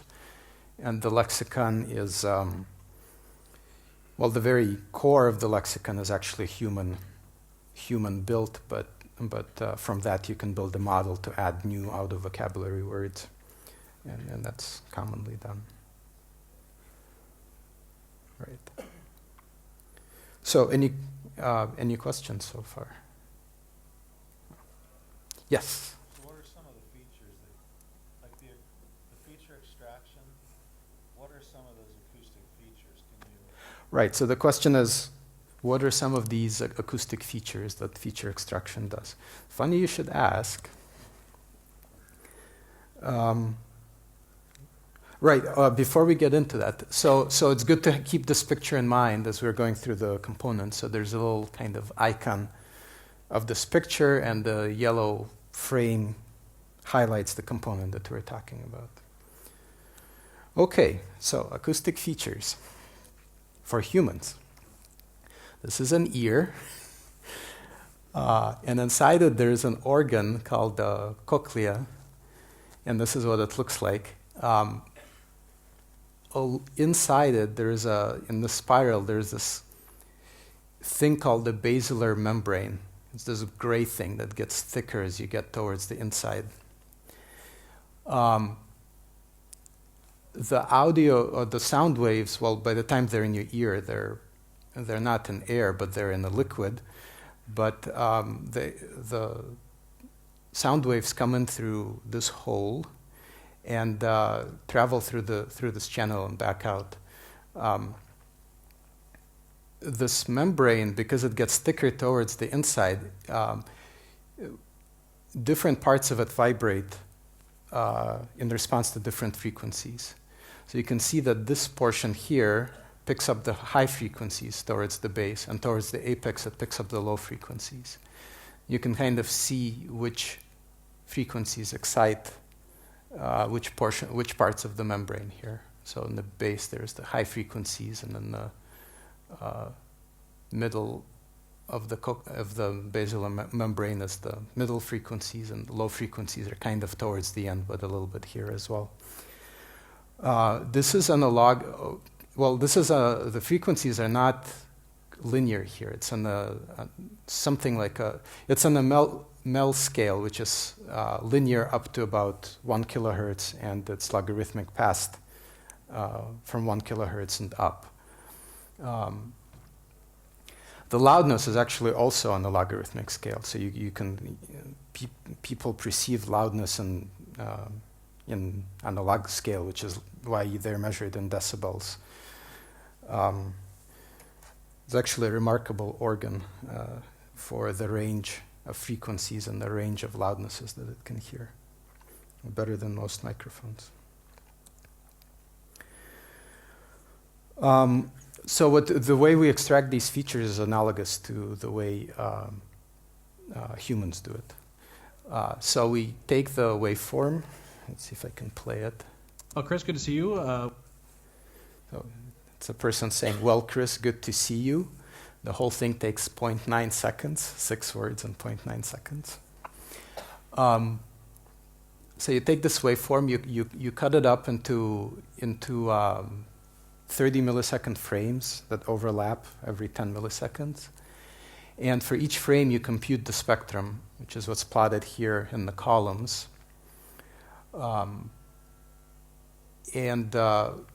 Then you do the same thing that the basilar membrane does.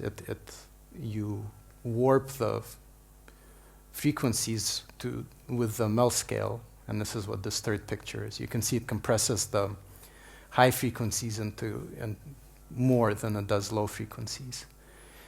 Then you take the logarithm of the intensities, which is again to compress the loudness. You normalize each parameter across the entire utterance to have zero mean and variance 1. And you concatenate to the actual values, you concatenate to that the derivative and the second derivative, so that you get a little bit of context. You see not only the value of the acoustic feature at that time, but you also see the way it's changing. Few things to note. Well, there's a lot to see about these pictures. Some people can read this the way they would, a book or something. They'll just read out the words that they see in this image. There are some interesting things, like this very first bright line is the pitch of the speaker. And these lines here have to do with the constrictions in the vocal tract, that the lips, teeth, tongue, the way they're constricting the air in the various parts of the vocal tract. And that has to do with the way you perceive the vowels. So all the information for speech recognition is in this picture. Another thing to note, so context is like the bane of speech recognition on all levels. The word to by itself is pronounced way different than if you say good to. In here you can see that what we hear is, "Well, Chris, good to see you." Okay, I'll just play it again. Look at if you were to listen to each of the sections and just try to say which part of the audio is responsible for which word, there's nothing linear about it. Like you get overlaps here, you have things that sound like you think it should be that word, but really the sound for that word is spread out and overlaps neighboring words. Okay. Oh, Chris, good to see you. Right, so good to is literally this. If you try to segment the audio, you will hear that to spans good, or intersects with good. Right. Okay, so this is a difficult problem because of this. It's extremely context dependent. You can have sounds two words away affecting. Sorry, you can have a word that's 2 words away from the word you're trying to recognize, and that word is affecting the way that you're hearing it. Why is that? So, good question. Why not? Because people are, if you're trying to get an idea across as quickly as possible to the other person, and that other person is extremely good at understanding what you're saying, and you can get this idea across quickly by smearing them together, you would do that. At the same time, you're also lazy in producing the sounds. It takes energy to move the mouth in a very precise way, and if people understand each other, there's no need to do that. So there is kind of a balance of you want to be understood, but you also don't want to spend too much energy being understood. So this is kind of a balance that's found.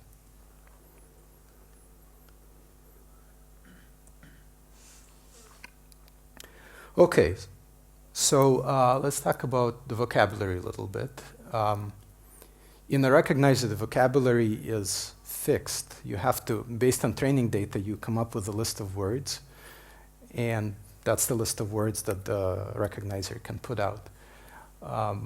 So depending on the task, the vocabulary sizes can be between 5,000 words and 500,000 words. It gets a little bit harder in languages which are morphologically complicated, like Slavic languages, or German, where you just concatenate a bunch of words together into really long words. And Chinese doesn't have spaces between words, and so there's all kinds of variants on this that you have to deal with. Right. Well, anyway, it all comes down, I mean, every language has a concept of words. The recognizer can't, and as I was saying, that the recognizer can't produce words outside of the vocabulary. And this is a major cause of errors in recognition. So that's why when you go to a new domain, out of vocabulary words are going to mess you up. And there will always be out of vocabulary words. We'll talk about that later. It's, again, a property of the language, of all languages. Okay, so lexicon. A lexicon is basically a pronunciation dictionary, and an obvious way to try to approach this is for every word you have a phonetic spelling for that word. So here's a phonetic spelling for good. G, U, D, T, U. But as I was saying before, pronunciation is very context sensitive. So if you say good to, just casually, the D disappears entirely. So the good to pronunciation is actually G, U, T, U. And this is the rule. This happens much more than it doesn't happen. So you have to make a system that deals with this. So one thing that we can do is you can. Oh, did this thing cut out? Instead of using phones, you can use phones in context, which are triphones. So here's the same pronunciation in terms of triphones. There's a blank with a G followed by a UH, right? So this is the G is replaced by this triphone.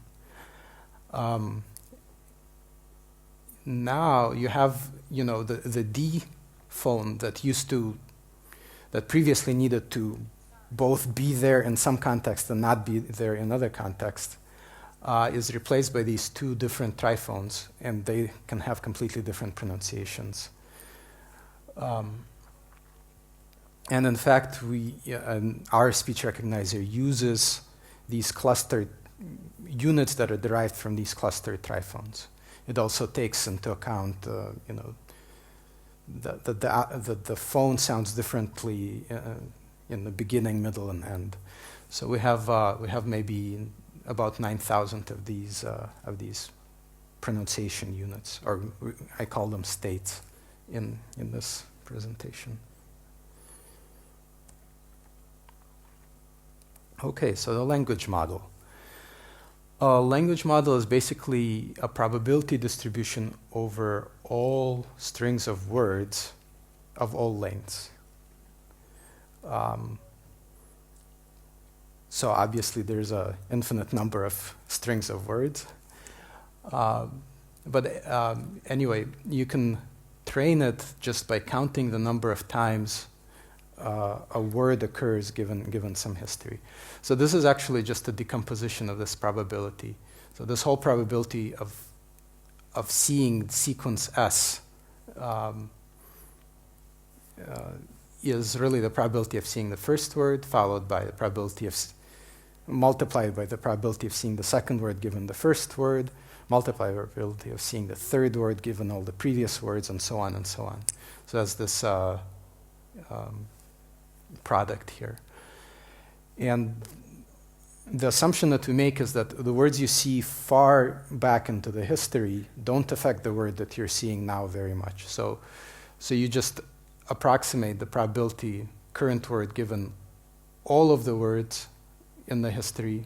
It's really about the same as probability of the current word given the previous two words. So this kind of model is called a trigram. More generally, there's n-grams if you want longer history. Right, so for this you actually don't need audio. You can take the internet or something and build a language model from that, just plain from text. And people do that. Billions of words would be, yeah. For this assumption, is there research on is this actually true? Because you could test it. You could have a huge data set and test the influence. Yep. It's been definitely tested, and it's true to some extent. What was the question? Oh, the question was whether this Markov assumption is true, if it's been evaluated. Actually, everything, these things haven't changed since the 70s, this thing, because it works so well. Now they're coming up with language models based on neural networks, but they're still not used in speech recognizers because they're too slow. Because this ends up being just a lookup table, and it's extremely fast to compute these probabilities.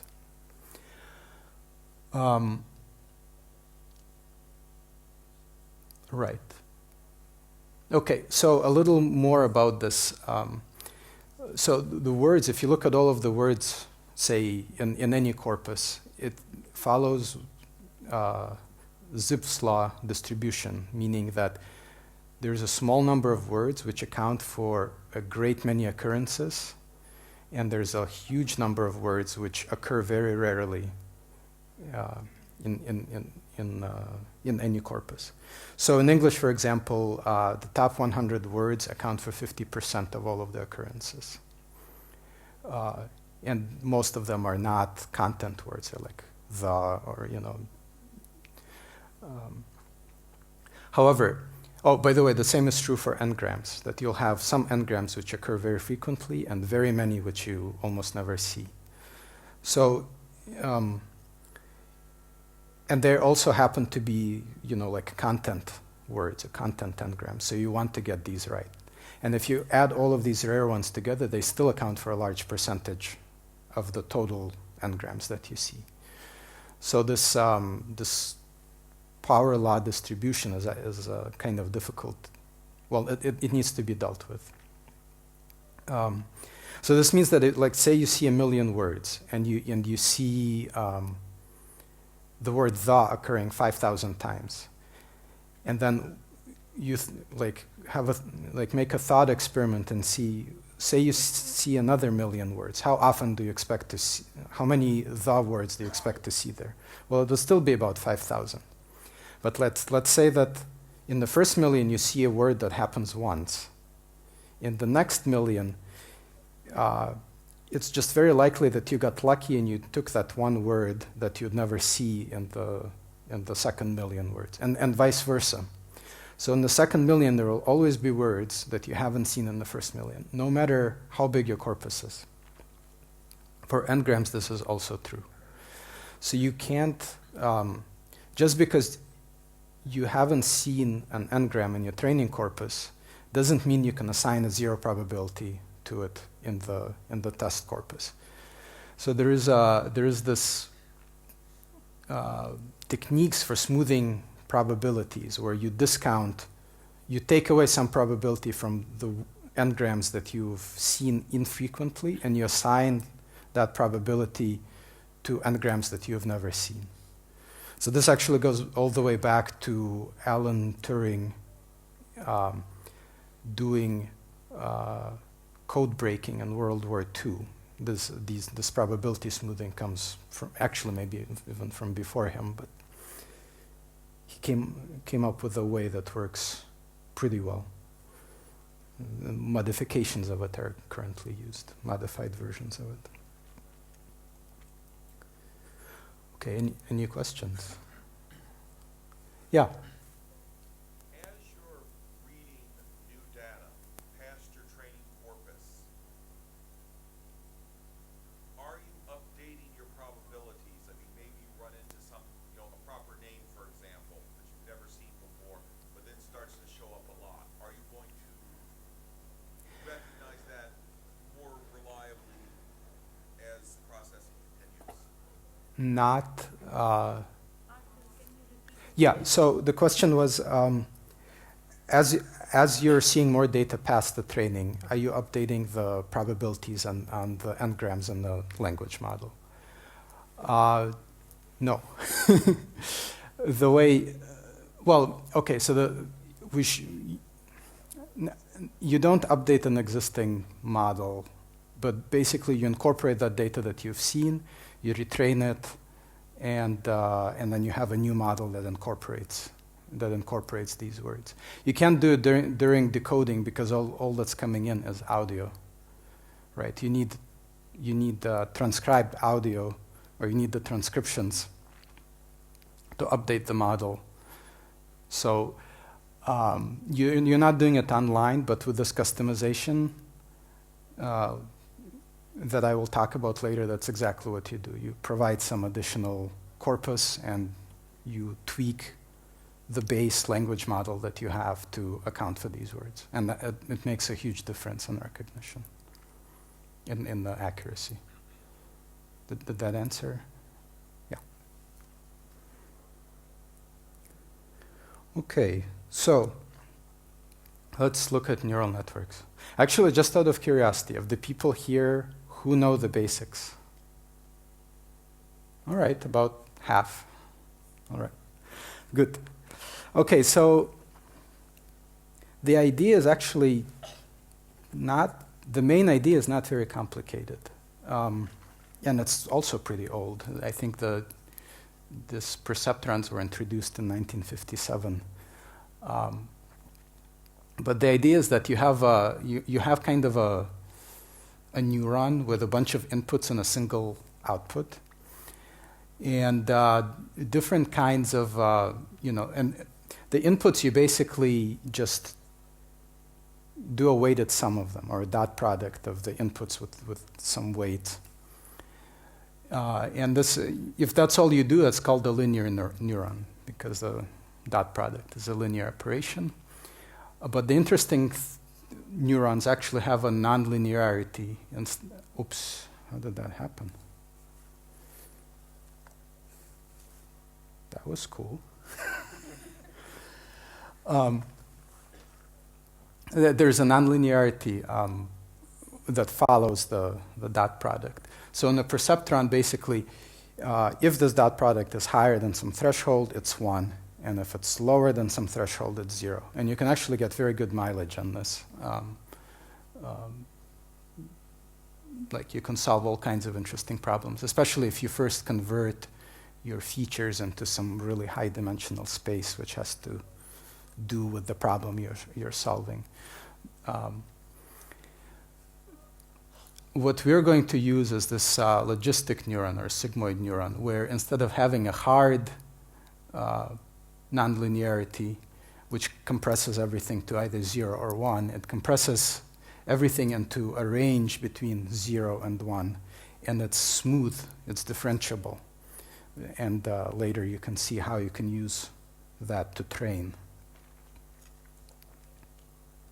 Okay, so a deep neural network is just a bunch of these neurons linked up in layers, where now instead of having instead of doing a dot product of the inputs with the vector of weights, this W is now a matrix, and you're just multiplying the inputs by that matrix.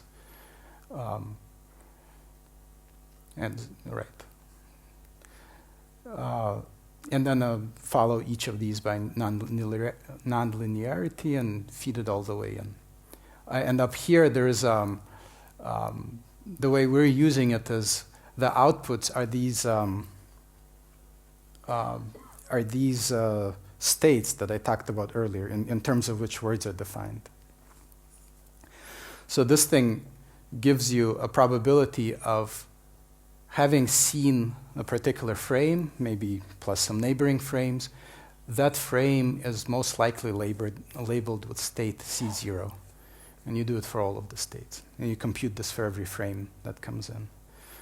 So you can imagine that GPUs are really helpful here. It's just mostly how?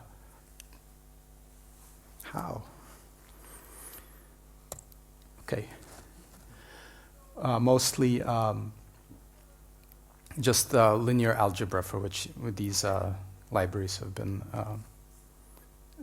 specifically designed, and there's hardware specifically designed for this as well. In the actual hypothesis search, we want the probability of the audio observation given the state, and you can convert from this to this with the base rule. I guess it's not super important for this talk.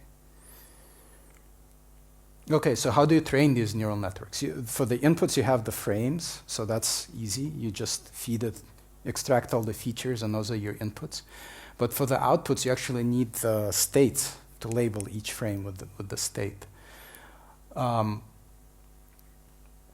So you do this by lining up the transcription with the audio, and you can do this using some simpler model, which it's kind of the chicken and the egg problem, but the simpler model could be basically another mechanism for lining up the audio with the words and with the phones and with the subphones.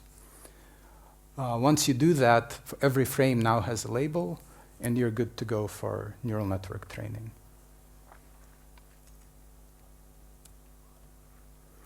Okay, so the training is, this is the objective function for the training. Basically, you want to minimize this loss function. So this is the output, which is the probability that you're in state Ci given the observations at time t.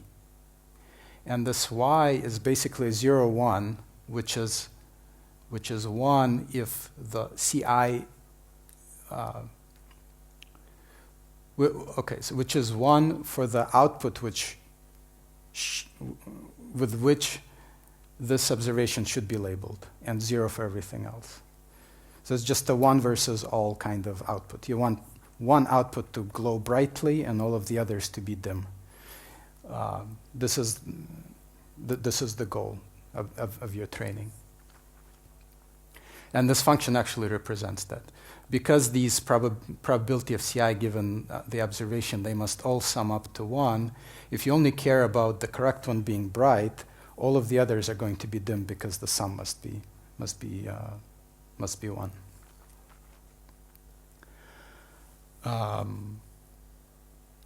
Right. So if you look at this thing, this is nicely differentiable. All of the functions here are nicely differentiable. A softmax is differentiable. The nonlinearity is differentiable. Matrix multiplication is differentiable. So you can compute the gradient of the loss function with respect to every weight in your neural network. And this is exactly what you do. You compute the gradient with respect to every weight on your corpus, and you just move exactly in the opposite direction of the gradient because you want the value to be as low as possible. The function, you want to minimize the function on the training data.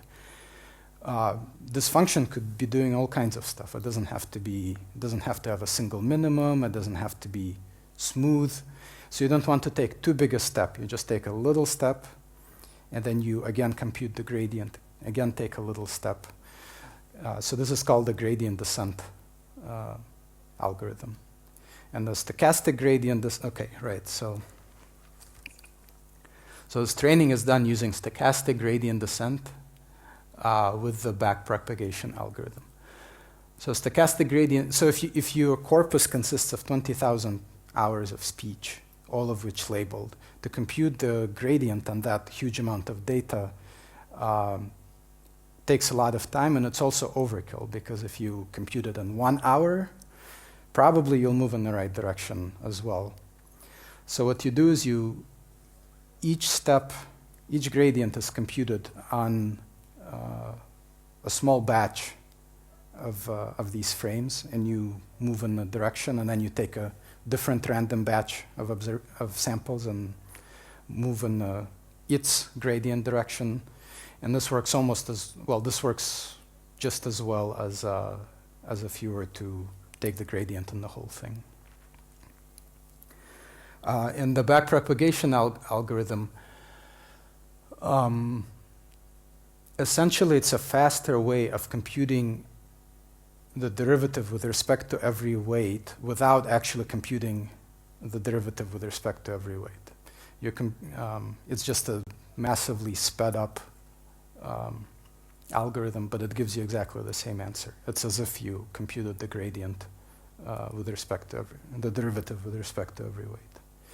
So that's it. You just do this, and with each iteration, your loss function gets smaller and smaller and smaller until you reach some local minimum, and you're done. You say you're now trained. The reason this became usable, so this was known also for a really long time, but because of the GPUs, which I read somewhere that there was an increase of 1 million-fold speed up in doing this operation in 15 years, which is, you can do a lot with 1 million speed up. And also because of the huge amounts of training data that are available, these techniques are now usable, and they're solving kinds of problems in machine learning that couldn't be solved before, in addition to giving big benefits and problems that could kind of be solved before. Okay. Any questions about this? Is this too deep? Is it going too deep? Just about okay. This is okay. Okay.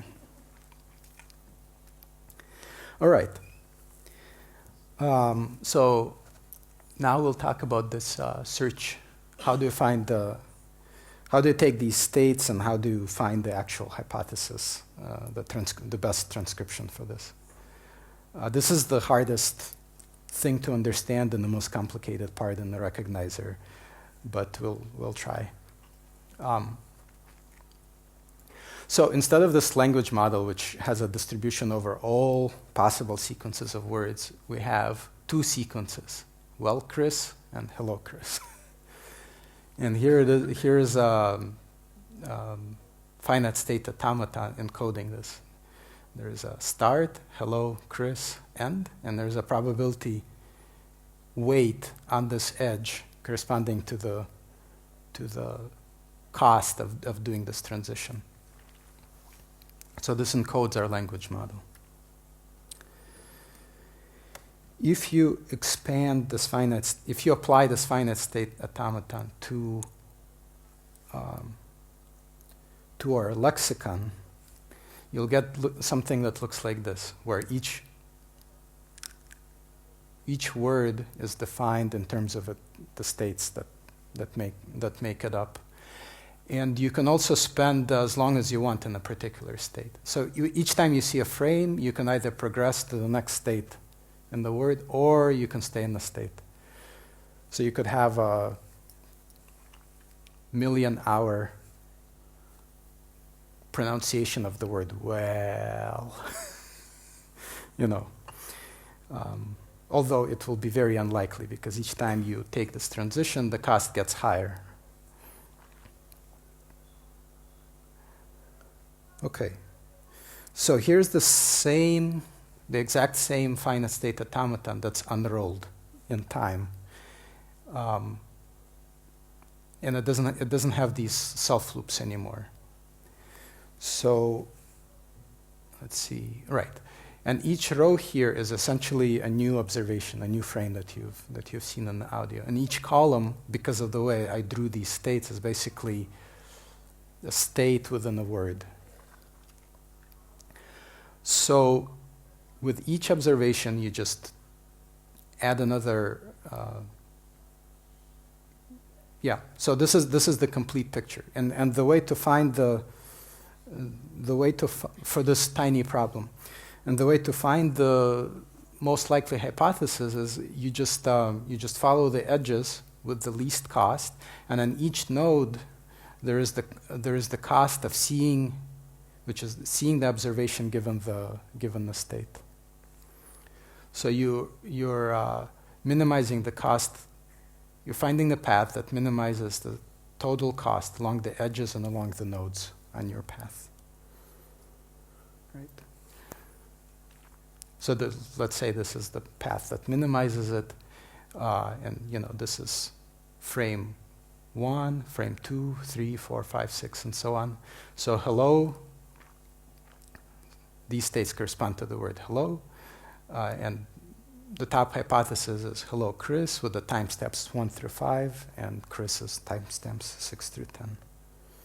So that's it. That's kind of the way the decoding or the hypothesis search is done. The complication comes in the fact that a language model is not that simple. In fact, it's so huge that there is no way to represent this graph anywhere. In memory, on disk it doesn't make sense, and probably you couldn't represent it on disk either. So the way it works is this graph actually gets, at any point in time, you keep a list of hypotheses which you think are most promising. And as the next audio frame comes, you grow the graph just from those hypotheses, so that you can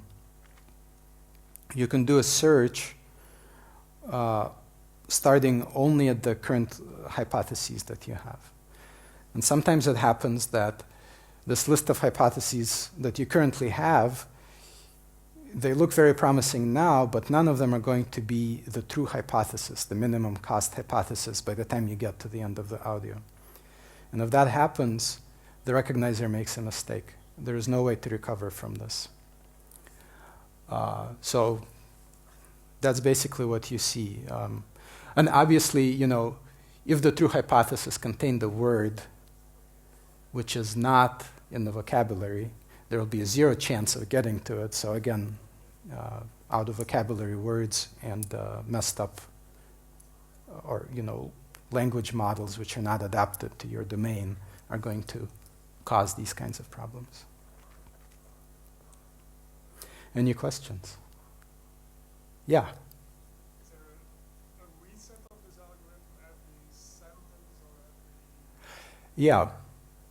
There doesn't have to be, but practically people make long pauses, and you pretty much know that they're not in the middle of the word or even in the middle of some sort of a logical phrase. So if the pause is long enough, you can do a reset and say, the language model is still you retain the history of the words that you've seen, but you can you can do resets like this.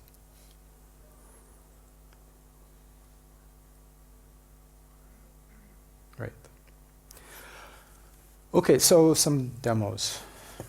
My first rule of presentations is don't give demos, but I'm going to try.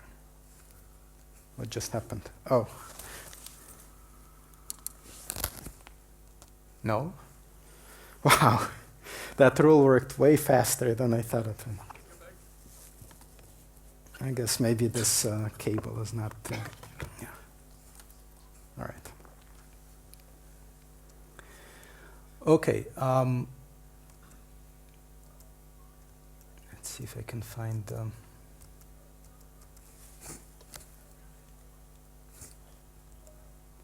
all right. So I know I've been talking about speech recognition this whole time, but I will just mention that we also have a really good speech synthesis. I think it's the best one that I've heard of any.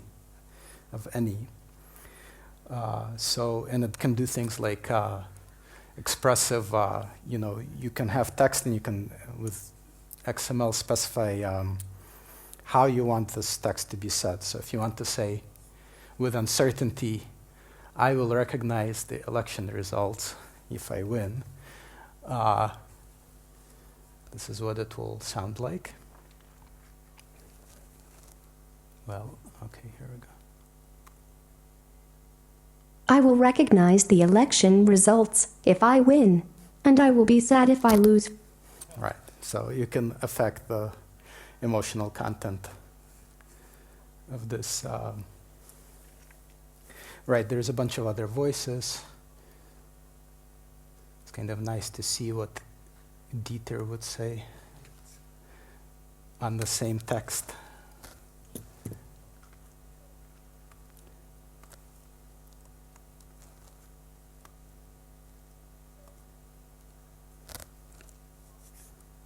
I'm just fooling around here, but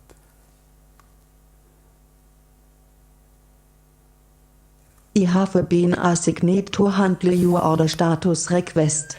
I am sorry to inform you that it... right, so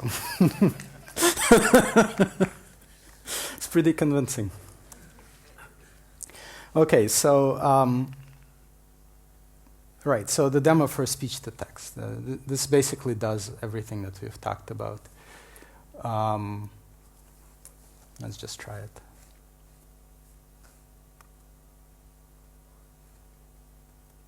And we get nothing.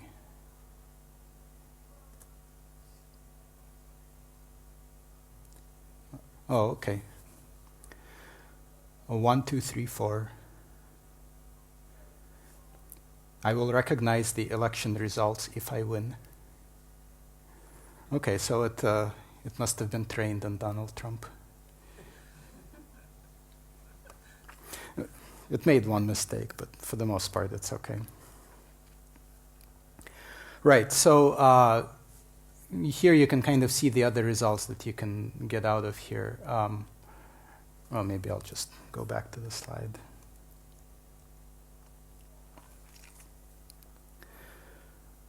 Right, so before I go back to it, you can try this out yourself. The demo is online. The service is online. You don't have to go through the web. Sorry, you don't have to go through the web page. There is a REST interface and a WebSockets interface. You can get the transcription coming back as you're streaming the audio in. Right, so it's pretty much usable for real-time interactive recognition.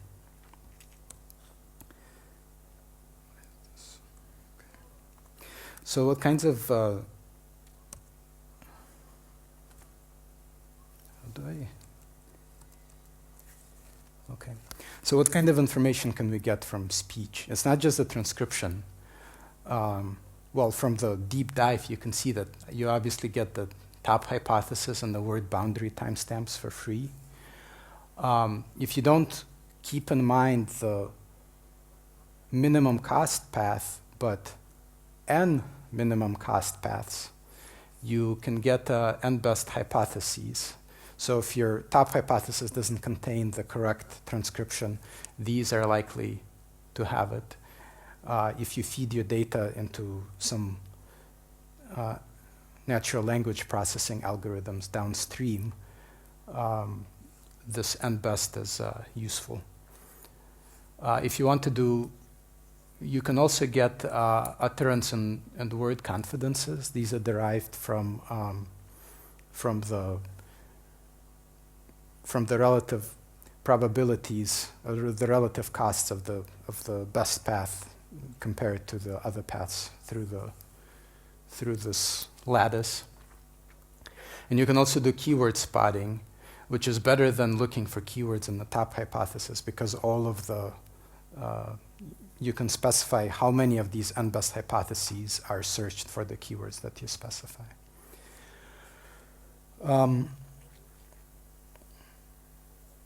Right, and there's also some bells and whistles on top of this, which people generally ask for, like profanity filters and this smart formatting. Like you saw 1, 2, 3, 4 that turned into digits.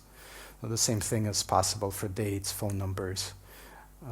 All of this is locale dependent and language dependent. We currently have it only for some languages, but more will come. And soon there's going to be speaker labels, which is pretty cool. Where if you have a bunch of people talking in a meeting, the transcriptions will be labeled by the IDs of the speakers talking, so you can know which person said which thing. Okay. Right, so model customization. It would be great, actually. I'm still holding out for the time when one size would fit all in speech recognition. It means that you don't have to deal with this customization or domain adaptation. But for now, this is not true. And this is true for all recognizers. That if we have a model that's trained on generic text and generic audio, but if you have something specialized, well, it doesn't matter what you have. If you have a particular application and you have some additional training data with which you can do customization, it's going to help. And it helps by a lot. So here are some word error rate numbers for some baseline systems. So here's one trained on 250 hours. Here's one trained on 2,000 hours. You can see more data helps. But against each of these baselines, language model customization helps. So 27 compared to 38 and 18 compared to 25. And this is on conversational, the baseline is a conversational non-call center telephony speech, and the adaptation data is 200 hours from a call center.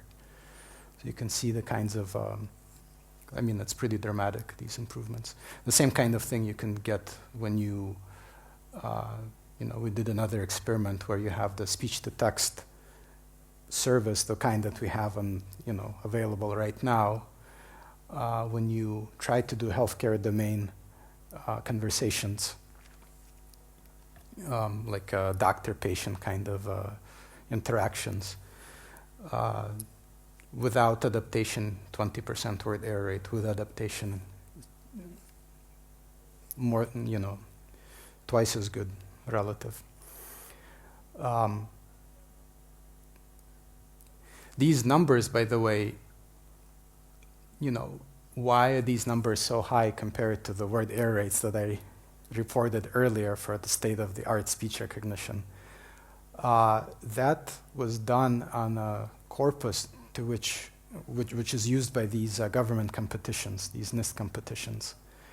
So that corpus hasn't changed for 10 years or whatever. And since companies get money for winning these competitions, their recognizers are tuned extremely well to that corpus. And also there's no restrictions that it needs to run real time. In fact, it runs 10 times slower than real time. And there's no restrictions that it needs to be streaming, so you can actually make multiple passes over the audio to help improve the recognition. But in our service, we actually do have these restrictions. The audio needs to be, we need to be able to process it streaming and at real time. So these numbers are lower for that reason. And with adaptation, it's not that much lower than the best that you can get on the standard task. Just 6.9% for standard and 9.6 for a new domain. What's the AM on that slide? AM is acoustic model adaptation. I didn't talk about that, but that's also coming, but later. You can adapt to a person's voice. This matters for accents and for children's speech. Yeah. Okay, so the way you'd use, you would do language model customization with the service. The API is there, the documentation is there, but basically you get a customization ID. Given that customization ID, you can upload for that customization ID either a text corpus or a list of words that are out of your vocabulary. You can specify pronunciations, but you don't have to. The system suggests likely pronunciation based on the spelling of the word, but you can correct it. And then as a final step, you say, okay, train.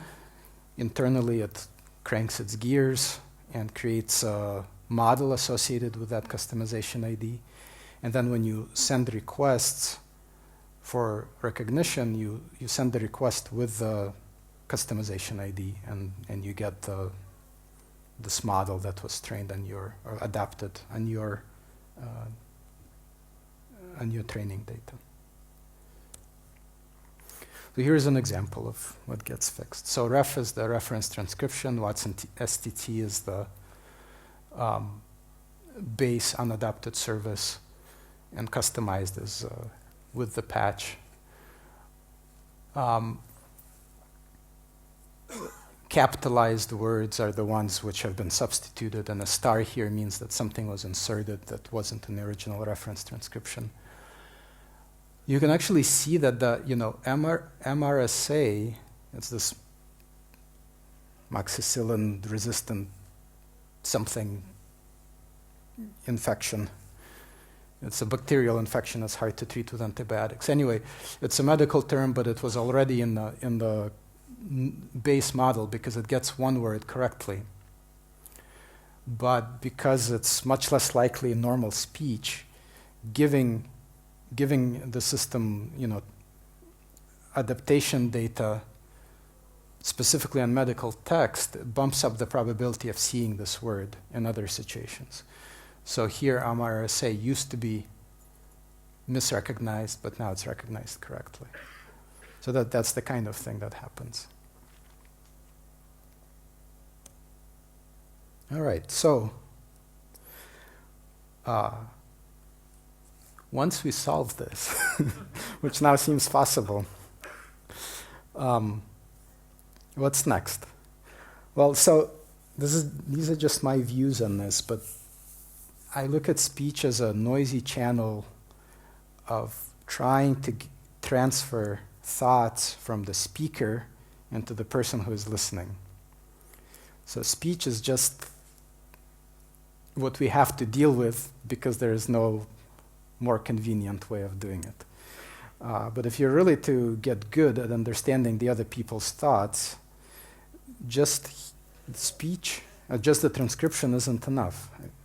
So what you want is something that requires natural language understanding and situational awareness, detecting meaning that's carried by prosody, by sarcasm, emotional state, body language. So this is and even if you get all of that, one of the good things about the way people talk is they're really good at interactively correcting and moving a conversation from one place to another so that they get a better picture. So this dialogue systems are also really important. And we're working on most of these things at IBM. And we are also, as we're working on them, we're exposing them to you guys. So this is everything that's available on in Bluemix. You can play around with all of these. Actually, if I had more time, I think I wouldn't be working on speech, but I'd be working on putting these things together and making something. It's possible to make some really cool stuff with these building blocks. But we just haven't been doing them. You could do speech-to-speech translation, for example, with this. Or you could do, you can think of ideas for yourselves. Okay, so I think this is it for me. And I just want to remind you, if you want to talk in person or if you want to either get more details on this, or if you want to ask how to use the API, or whether your particular problem can be solved by what we have, you can come by and I'll be happy to talk to you. So, yeah. If I could ask one more question about 2 slides back when you had the sentence with this one. Suppose that at the end of the sentence you have the MRSA with a fairly high confidence. At the beginning of the sentence, you also have a word that you weren't sure about. You have a list of options. One of the options was also MRSA with a fairly low confidence. Could you then somehow boost the confidence of the first occurrence by seeing the second one? If we had a fancier language, okay, so the question was, at the end you have MRSA with high confidence, and in the beginning of the phrase, at the beginning of the utterance, you have MRSA with low confidence, which maybe was misrecognized. Could you boost the MRSA with low confidence, the first occurrence of it, to something higher?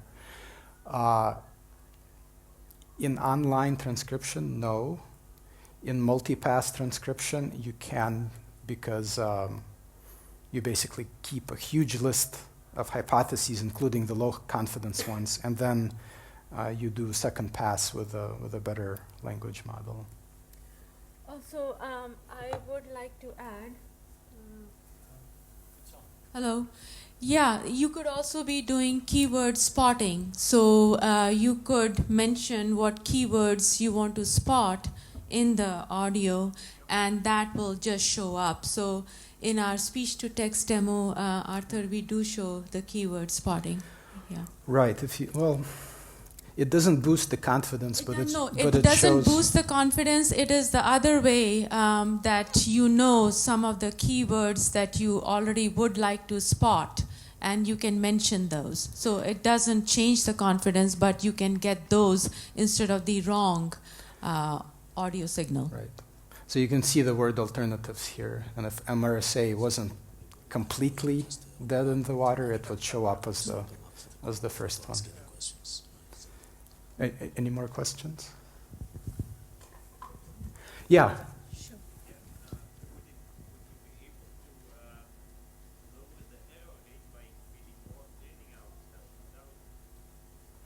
Would you be able to lower the error rate by what? Yeah, absolutely. Yeah. Yeah. Would you be able to lower the training rate by having more the training error by the word error rate by having more training data than 2,000 hours? Yes. So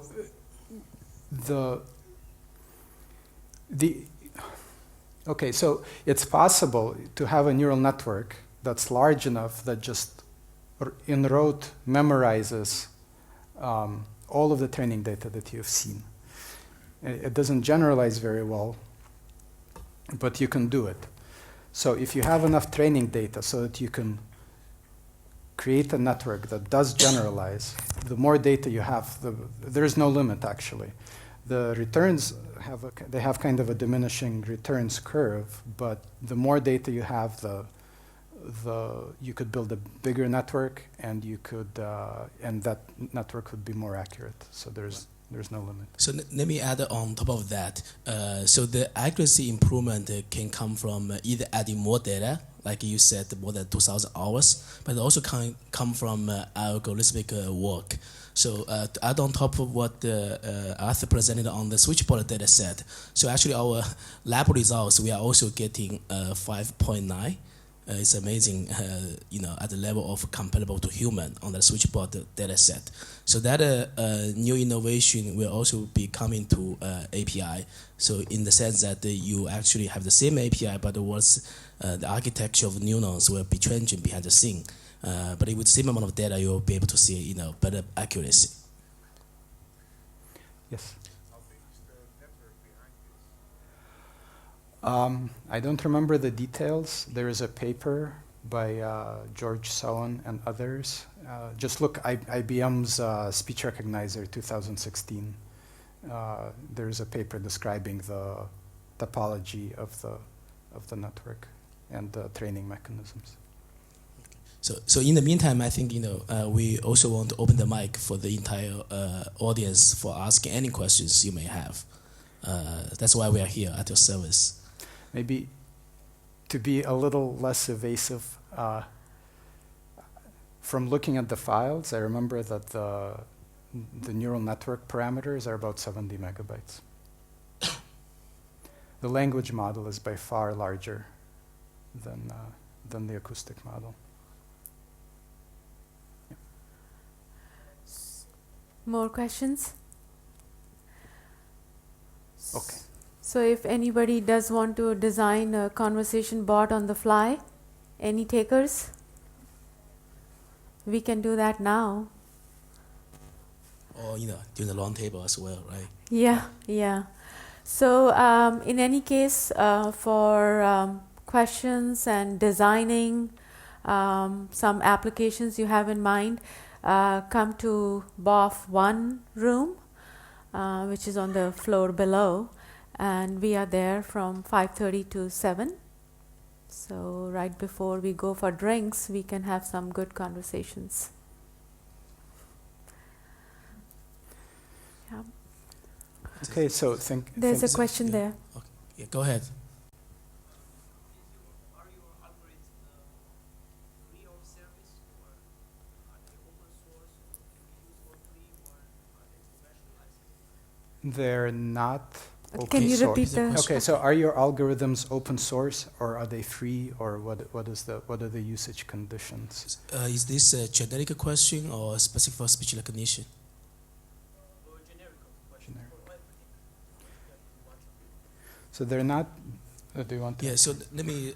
So basically, we actually publish everything we did. So there's no secret, for us to keep from the broader developer community. So the way how we work is that we actually do scientific work first, and we validate our ideas, our new algorithms on open benchmark data sets. So we actually publish these results, even sometimes before we have a product.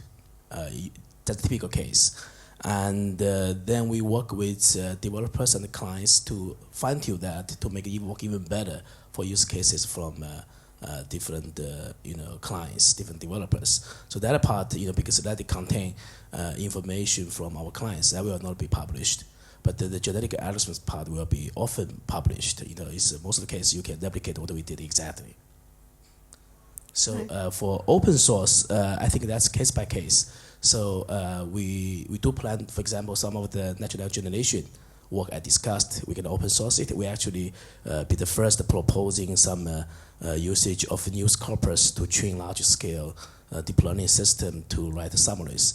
And that the data corpus and the program, we actually we have been asked by many researchers from the entire world asking for us for the source code, and we actually going to publish it, and those are data corpus. Another example is from my colleague from a Prague team.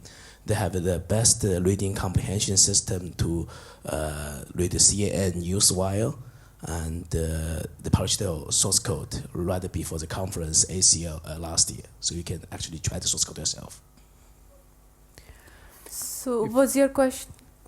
Just to answer that, was your question also on the different APIs or just in generic on the algorithms? For example, if I want to use the speech API for a small project myself, Yeah. how can I access this kind of stuff? So Okay. Go ahead. If it's really small, you get like 1,000 minutes free. After that, it's, I think, 2 cents per minute of speech. So, yeah. If it's not commercial and you need more than, you need 2,000 minutes, you can, well, you probably can just create a new account. But we do have all this information on the developer website, right? Right, So, we have it on yeah. Bluemix. But we have a contact there too. If you cannot find the information you are looking for, please send us, follow-up emails. Yeah. Jim, go ahead. Oh, yeah. So regarding retrieve and rank, and specifically Wikipedia, I wonder, has anybody done any work on trying to make, trying to be able to converse with an agent using a portion of Wikipedia as a corpus? Yeah. Has anybody done any training on that, or and how would you even do that? How would you approach that? Yeah, that's a great question. But actually, what it takes to build a conversational system. Oh, thank you. Thanks for the reminder. So the question Jim has is that I think this goes beyond the Lichuan and Rag, but I'll explain in a little minute. His question was, given all those APIs we talked about, and given that Wikipedia is a great source of knowledge, has anybody tried to build a conversational system to answer questions regarding Wikipedia? Is that the paraphrasing of your question? Okay, so that's a great question. That's actually something we have been doing. In the sense of we actually don't want to build a system ourselves. We are looking at this entire task, say, hey, here is a task, a core project, some developer want to attack, right?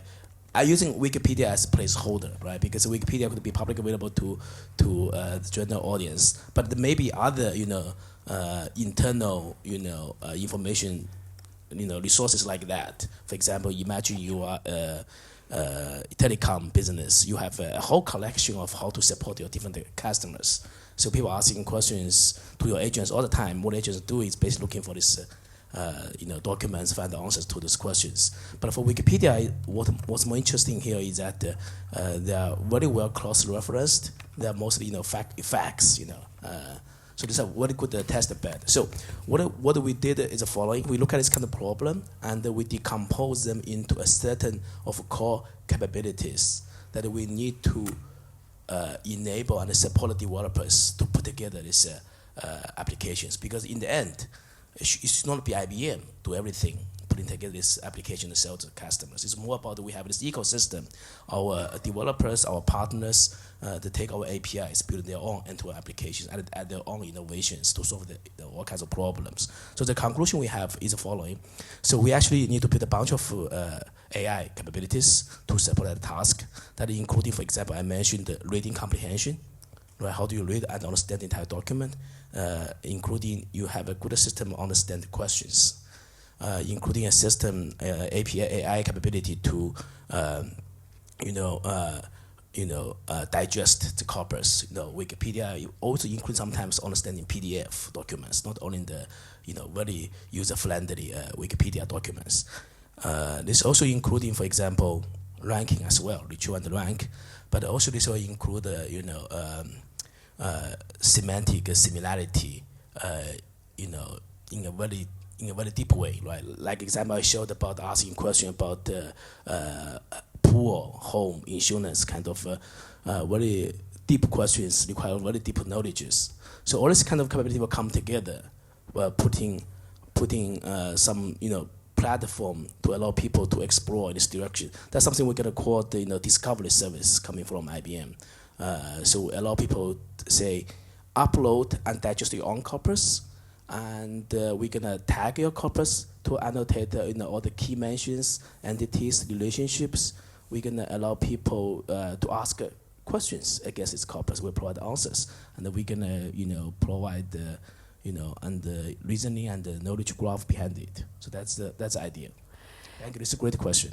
Also, I would like to add as an example that we have built a retrieve and rank system that takes in as corpus all the tech notes, the problem, the PMRs as we call them, problem management reports, and then indexes them and has built feature vectors with different scores.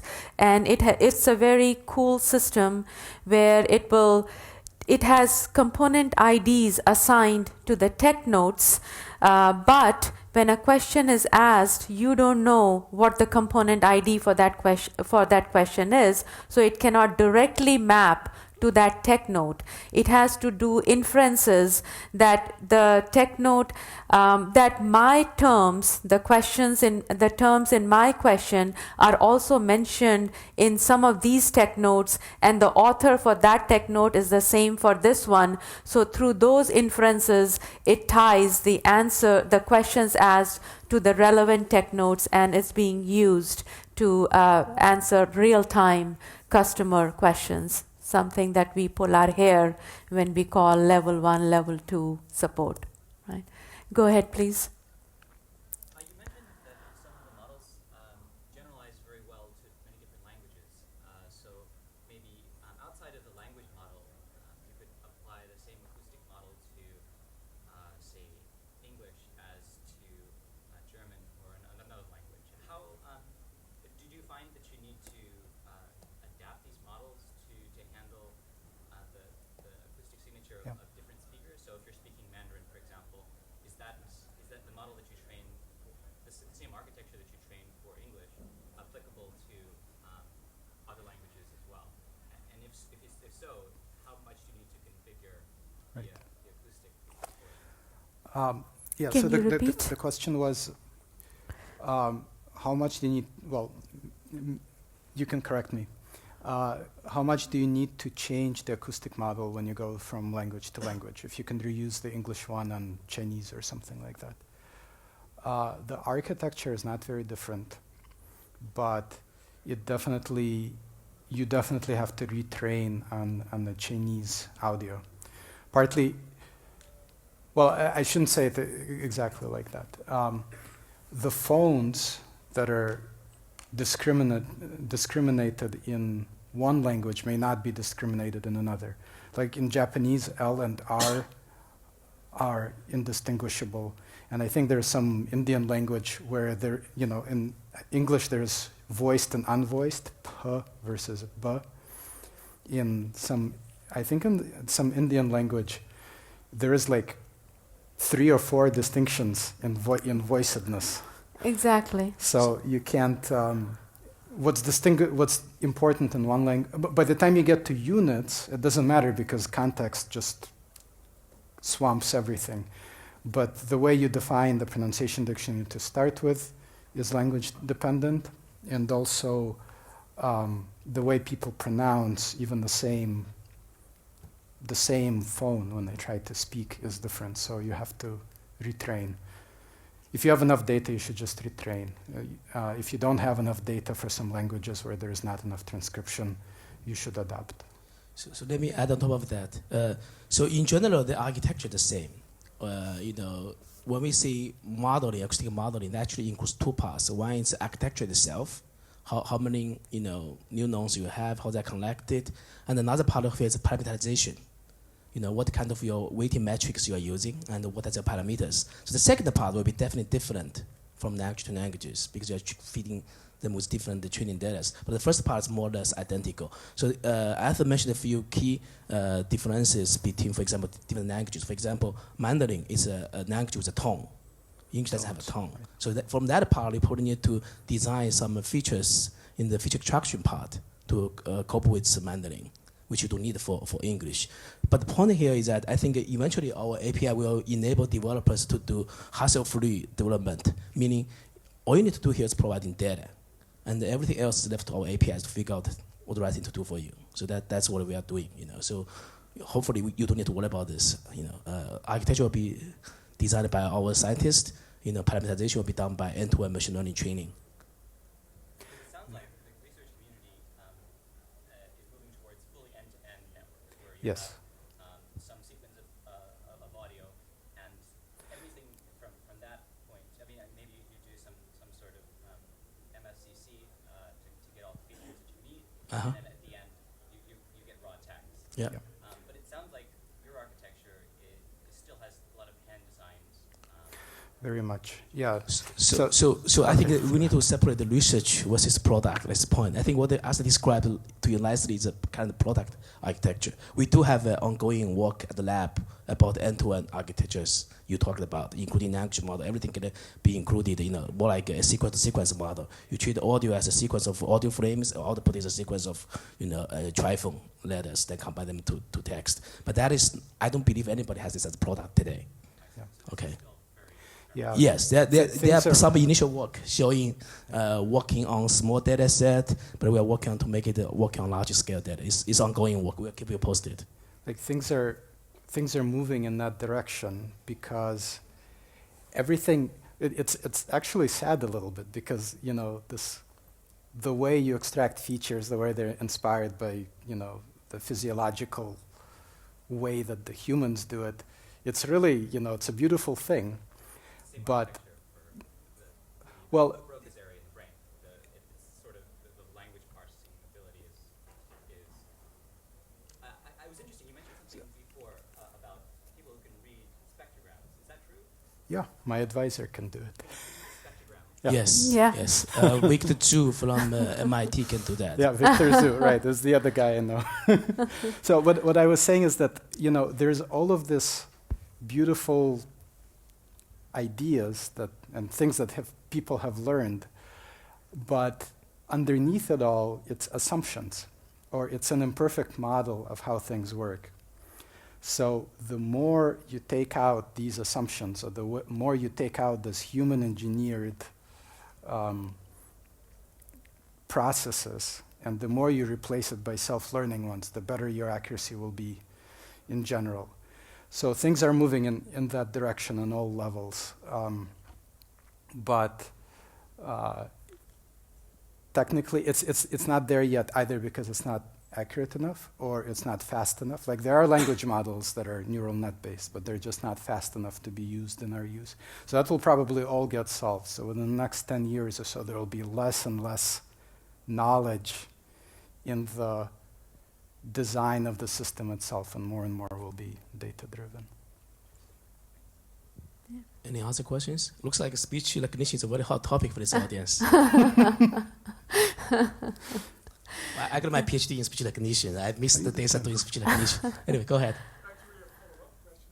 Is there any part where you leave the where you leave the domain of the language and become and are using concepts instead of language or text or speech? I'm not sure I understand the question. Can you? Could We always talk about text and speech, and that's language dependent. Right. But are there parts in the AI systems where you really represent knowledge and not knowledge independent of language? So that Oh, you are saying we always treat. I'm not sure. Are you So, question- that you have to redo the whole thing for each language, but somewhere you need to connect. Somewhere that should be connected. I see. so There are some if I nice, understand, if I understand your question, It's not a very clear. yeah. So what I understand about the question is that are we just taking in language and text into the AI system, or is there other metadata representation that we can have besides language? Is that what you're asking? Oh, okay. That's that's a great question. So of course not. So AI system needs all kinds of knowledges, right? I mean, speech actually is another example, but you can argue speech is tied to language. But I mentioned in my talk, we need to ground what we learn from particular passage with a knowledge graph. The knowledge graph actually can be language independent, right? So besides that, we are also working on integrating other sources of knowledges, for example, vision, for example, image. So in the end, our goal here is really representing the entire universal knowledge in a unified space, In that space, we actually can connect dots and do reasoning and derive, right answers for people's, whatever question they have in their mind. So actually, I did not mention that because I was trying to compress my time because I was the first speaker. Is that I remember I told you about the third category of question answering here is that you're asking for questions that do not have any answer existing anywhere. It's open-ended. So for that kind of QA, you need all kinds of knowledge sources like you mentioned. I mean, one example I always give to my audience here is that, if you are a PhD student, you ask a question to Watson, or any ask them like the following: what should be my PhD about? Watson may not give you the best answer, but they will help you get started to brainstorm. The reason why you need that here is nowadays, let's be honest, none of us can keep up with the community's, science progresses. Every single second, there are millions of papers being published. We cannot read all of these papers. I would ideally have somebody read that paper for me and can, walk me through these, papers and based on what they know about me to tell me what I should be focused on next 6 months, so I can be most productive, do something, more useful to this world. So that's the kind of thing I have in mind. For example, you guys can ask a question here is that, what should be the next killer application I want to develop? Nobody knows the right answer, but let you and the AI system have a conversation. You know what you know, AI knows what they know. That's what we meant by AI, really augmented intelligence. AI can help you become much more knowledgeable, much more productive, but you still make all the decisions for yourself. Even better would be not only did it read the paper, but it wrote the next one. Yes. Exactly. You have the next one for you. Right.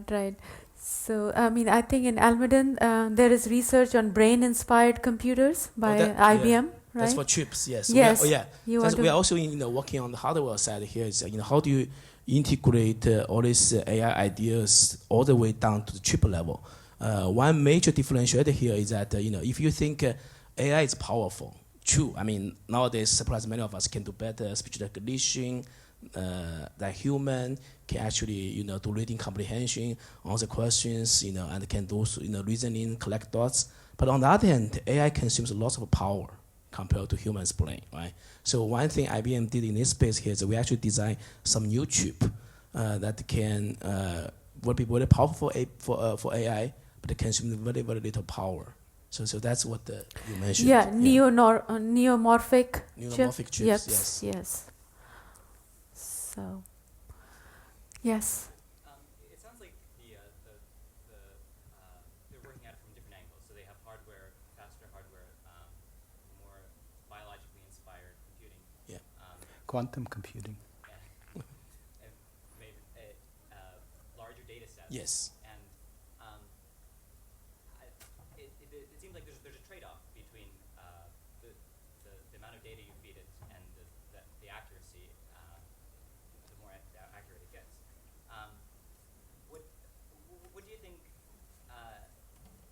Is there any progress being made in researching whether you can get at better accuracy with less data? So it seems like for human beings, right? You have a child, and he doesn't or she doesn't. Yes. Yeah, absolutely. A million hours of speech to learn a language. Yes. Yeah, this is exactly the observation that people have. A child growing up does not see 20,000 hours of speech, and it learns much faster.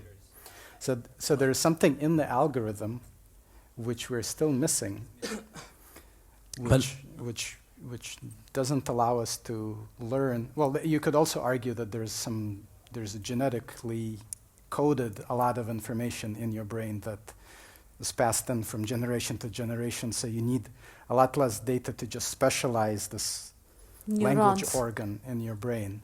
So actually, I have a lot to say about this question because it's a topic come up over and over again. But before I answer your question, let me see, do they have any other questions from the audience? Because I can use all the 6 minutes to answer that question. Any other questions coming up? Or you can think about your questions while I try to answer this one. Okay, so you made a very good point. So I think the overall impressive AI progress in the field for the last 5 to 10 years are coming from a combination of 3 things.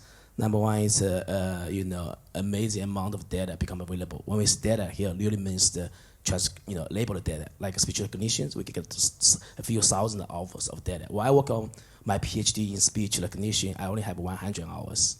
That took me entire months to train a model.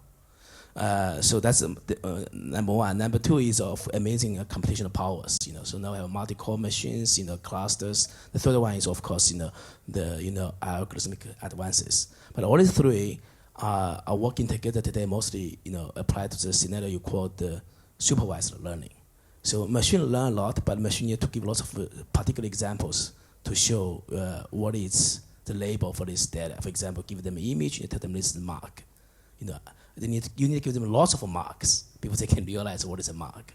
So this is dramatically different from humans' learning capability of what we call unsupervised learning.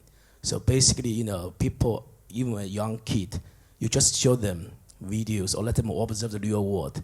You don't need to explain to them. They will pick up, automatically. So that's what we're lacking in machine learning today. So we're actually attacking this kind of problem in different ways. For example, the nationality classifier API I told you about. So is that from a developer perspective, you only provide them hundreds of samples, in the supervised learning setup. But what's happening behind the scene here is that NLC will read the entire Wikipedia and other things without any guidance. They're just trying to understand the subtle between two verbs, the subtles between two subjects, and with that kind of unsupervised learning, then we can refine the model using the supervised learning from your own use cases, from your own labeled data, so we can get a certain accuracy improvement. If we don't do that step for you behind the scene, like you said, it will take much more data to get the accuracy where we are today. So we are making progress, but you're absolutely right. So this unsupervised learning, it's actually a very, very hot forefront of AI today. So everybody's working on that. So for your training data, you have like thousands of hours, millions of hours of speech maybe. So the person who's tagging that speech, who's giving you the labels, that's all time-stamped, correlated, and everything like that? No. The label we're talking about for speech recognition is only transcripts. You just say what's being said in this audio. You don't have to give them particular timestamps for each phoneme, each word. That's too much work. So there's already kind of unsupervised learning happening here. Because what is happening here is we actually learn the first alignment to see which triphone, which phoneme is aligned to what audio frame with exact positions. I see, so you're learning your line. Yeah, exactly. And in addition to speech, it's also vision. A child sees pictures and picks up so quickly, whereas for us in AI to do the vision training takes lots and lots more data. So that's another area really being focused on, similar to how a child learns. So how many of you are writing applications with what is an API? Any of them, including speech? Looks like many of you have. I saw a few there. Can you tell us what are you doing? At the moment, it's not too much. We're doing a couple of proof of concept implementations to see how and where it can be used in our context. Great, thank you. Yeah, we can talk more offline. Yeah. Any other questions? Thoughts? Yes. I can maybe as a joke question for the end, but there was this Microsoft robot that was designed to learn its speech from Twitter, and it became very racist. And I don't know. Do you have any comments on that? I personally found it very funny, but I also think it also shows how good it was because it really picked up on all the memes. I noticed that when there's bugs that surface in our recognizer, it's just really homicidal. It's like it's a kill all humans kind of. It's really funny. At some point, it's just started putting die at the end of every sentence. And there was another one where not our stuff, but a person basically used a neural network that that would generate character by character, strings of characters, but it was actually it was trained on poetry, and it was putting out really depressing poetry. So I think But no one is coding for happiness or positive activity right now. Yeah, go ahead. Actually, I think that actually example of AI actually is not perfect today. It's easy to let AI, to memorize and to simulate some behavior given what kind of training data you are giving them. Given the particular example, I think it's obviously the mistake made by this company, right? They do not do enough investigation for this potential application. And but this is also a reflection of technology's limitation is that what AI does today is really, to me, is really trying to simulate and memorize what they observed. There's a lack of judgment. There's not really understanding of semantics in any way. So that's why, in my slides I showed you, if you see an accuracy number about a question answered, you should ask a question, what kind of a question you can answer today, right? So I showed you that if you answer a question like when and what, it's really easy to get it done, but asking a question about the why is really hard. So that's why it's another example to see that AI needs to understand the semantics better. All we observed so far for this particular example is they don't really understand the semantics. They just copy other people's response.